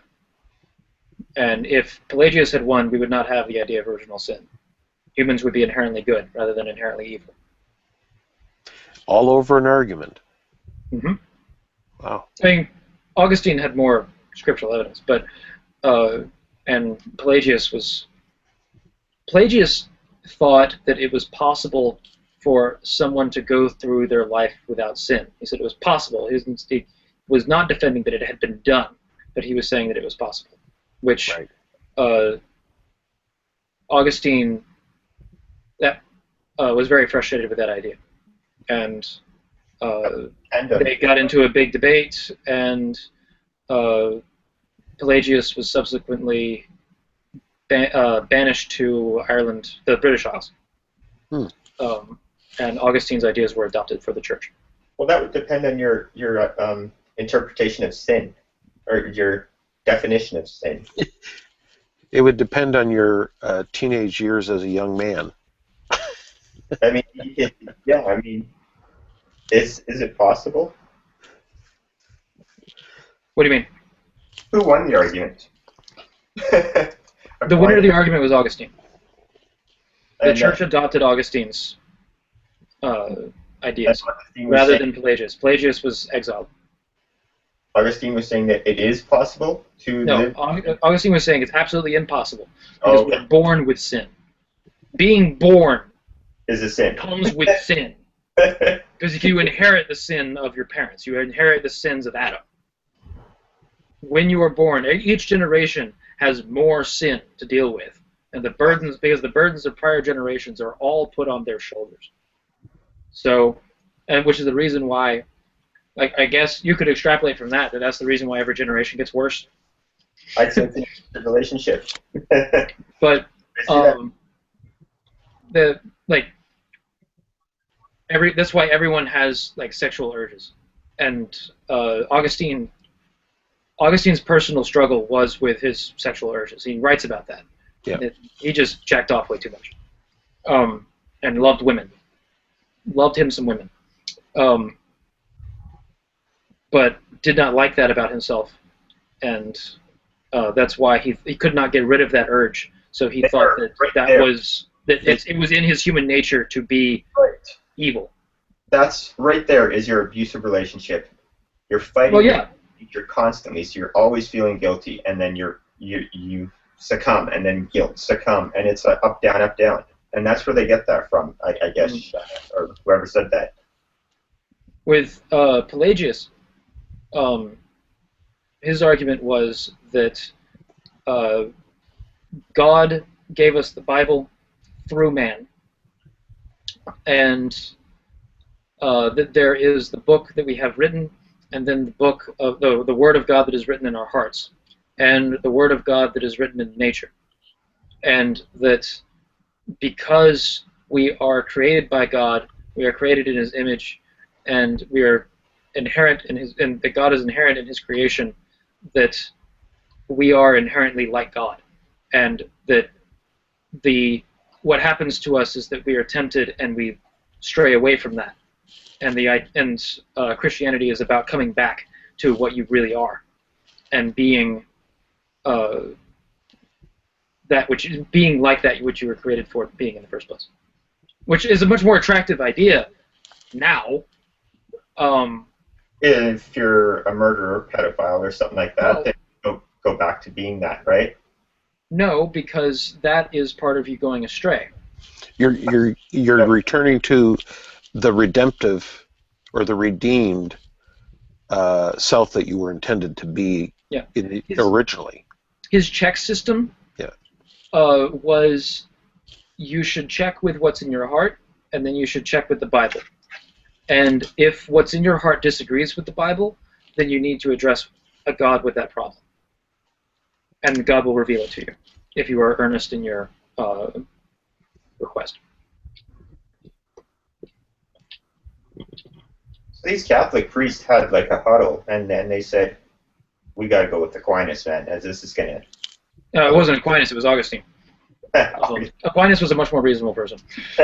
Augustine was a... I don't know history. I suck at history. He was a nymphomaniac who had the unfortunate position of being a Catholic priest. And we know what that means, hearing. He might even be the source of clergy chastity. It makes sense, but I don't know that to be a fact. I know that it originated around that time, though. Not an oxymoron.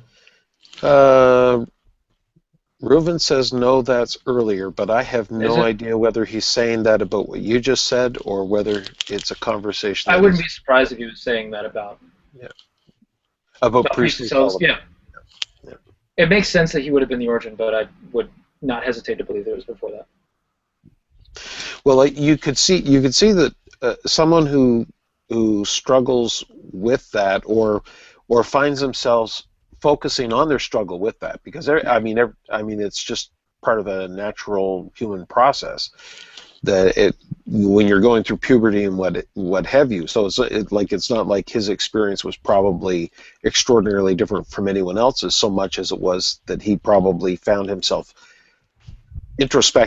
focusing on it, and that could actually lead to an attraction to a celibate lifestyle as a way of trying to reconcile what he is struggling with, or his way of trying to deal with what he's struggling with.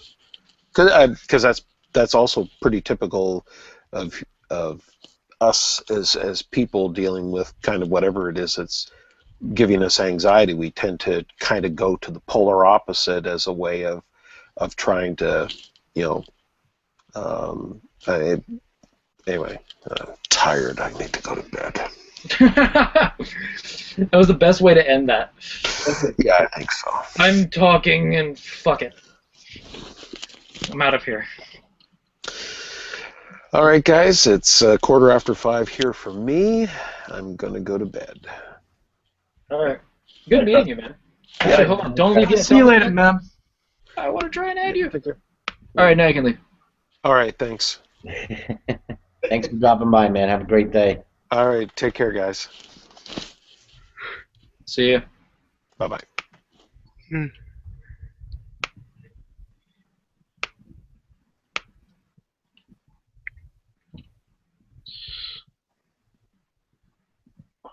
Add to circles. First time you saw Prescott too? Yeah, it's the first time I met him. Yeah, same here. He's a cool dude. Add to circles. Add to circles.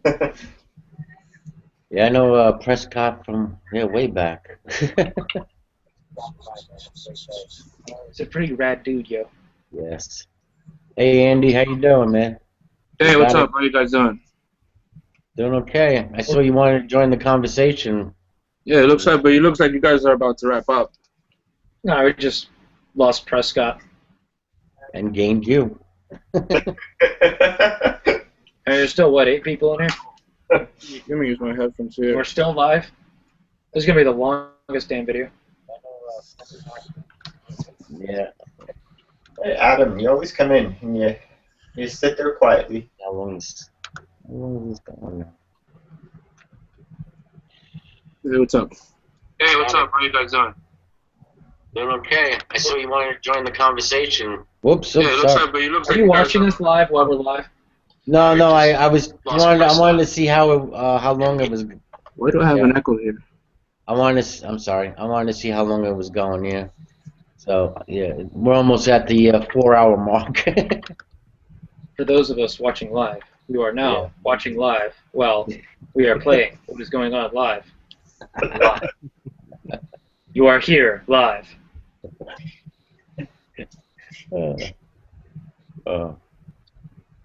What's going on, Andy? Live. Whoops. Okay, now I gotta ask Andy the question. Andy, you hear us? Yeah, I can hear you. I have just a loop or something, or conversation keeps repeating itself. You have to shut the window out of the broadcast on YouTube, and just leave the Hangout window open. Let me see. I don't. I don't see YouTube. You were watching it live earlier, correct? Yeah, but I closed that window already. You should close the other window that you have it playing in then. All right, 1 sec. I see. Sorry. There you go. Too many tabs. Now, Andy, the question of the day is, how much money you're going to give me? How much money you want? All of it. You take cigarette cartons? I will take cigarette cartons. I used to have to pay editors. You have to do it in less than 30 days. Holy shit, someone just posted a goddamn book. That's Ruben. Oh, that's Ruben. No. Ruben, I disagree. You're reading. Yeah, the chat is actually like flashing and screwing up, so I can't even read it. It won't stay in one spot. It just like flashes. You're gonna have to leave and come back as that happens. It's Google. Well, two things. If you leave and come back, you lose the chat. One, I don't really want to do that. Yeah, exactly. I'll lose the chat anyway. Second, I don't want to read it. Andy, I'm sorry, Ruben. I'm so mean to you. Andy, question of the day is: if you knew you had 30 days to live, what would you do? Would you do something different? What would you do?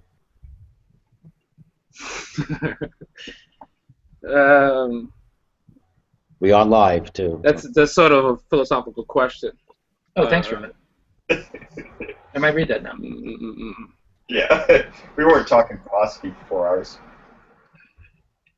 I don't have an answer for that. I'll have to be in that situation. You're making me think of Kurosawa's movie Ikiru for some reason. I don't know if you guys have seen that. Well, to give you a summary, Cerberus says he wants to go on a mass murdering spree.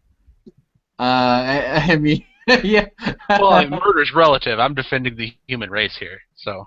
Yeah. Yeah, he's just saving people. May I give a suggestion of what you should do with your 30 days? Somebody else said they wanted to. Oh, Nadia was saying, I just want to fuck as many men as possible. 30 days. So there's some starting points. What would you do? Yeah.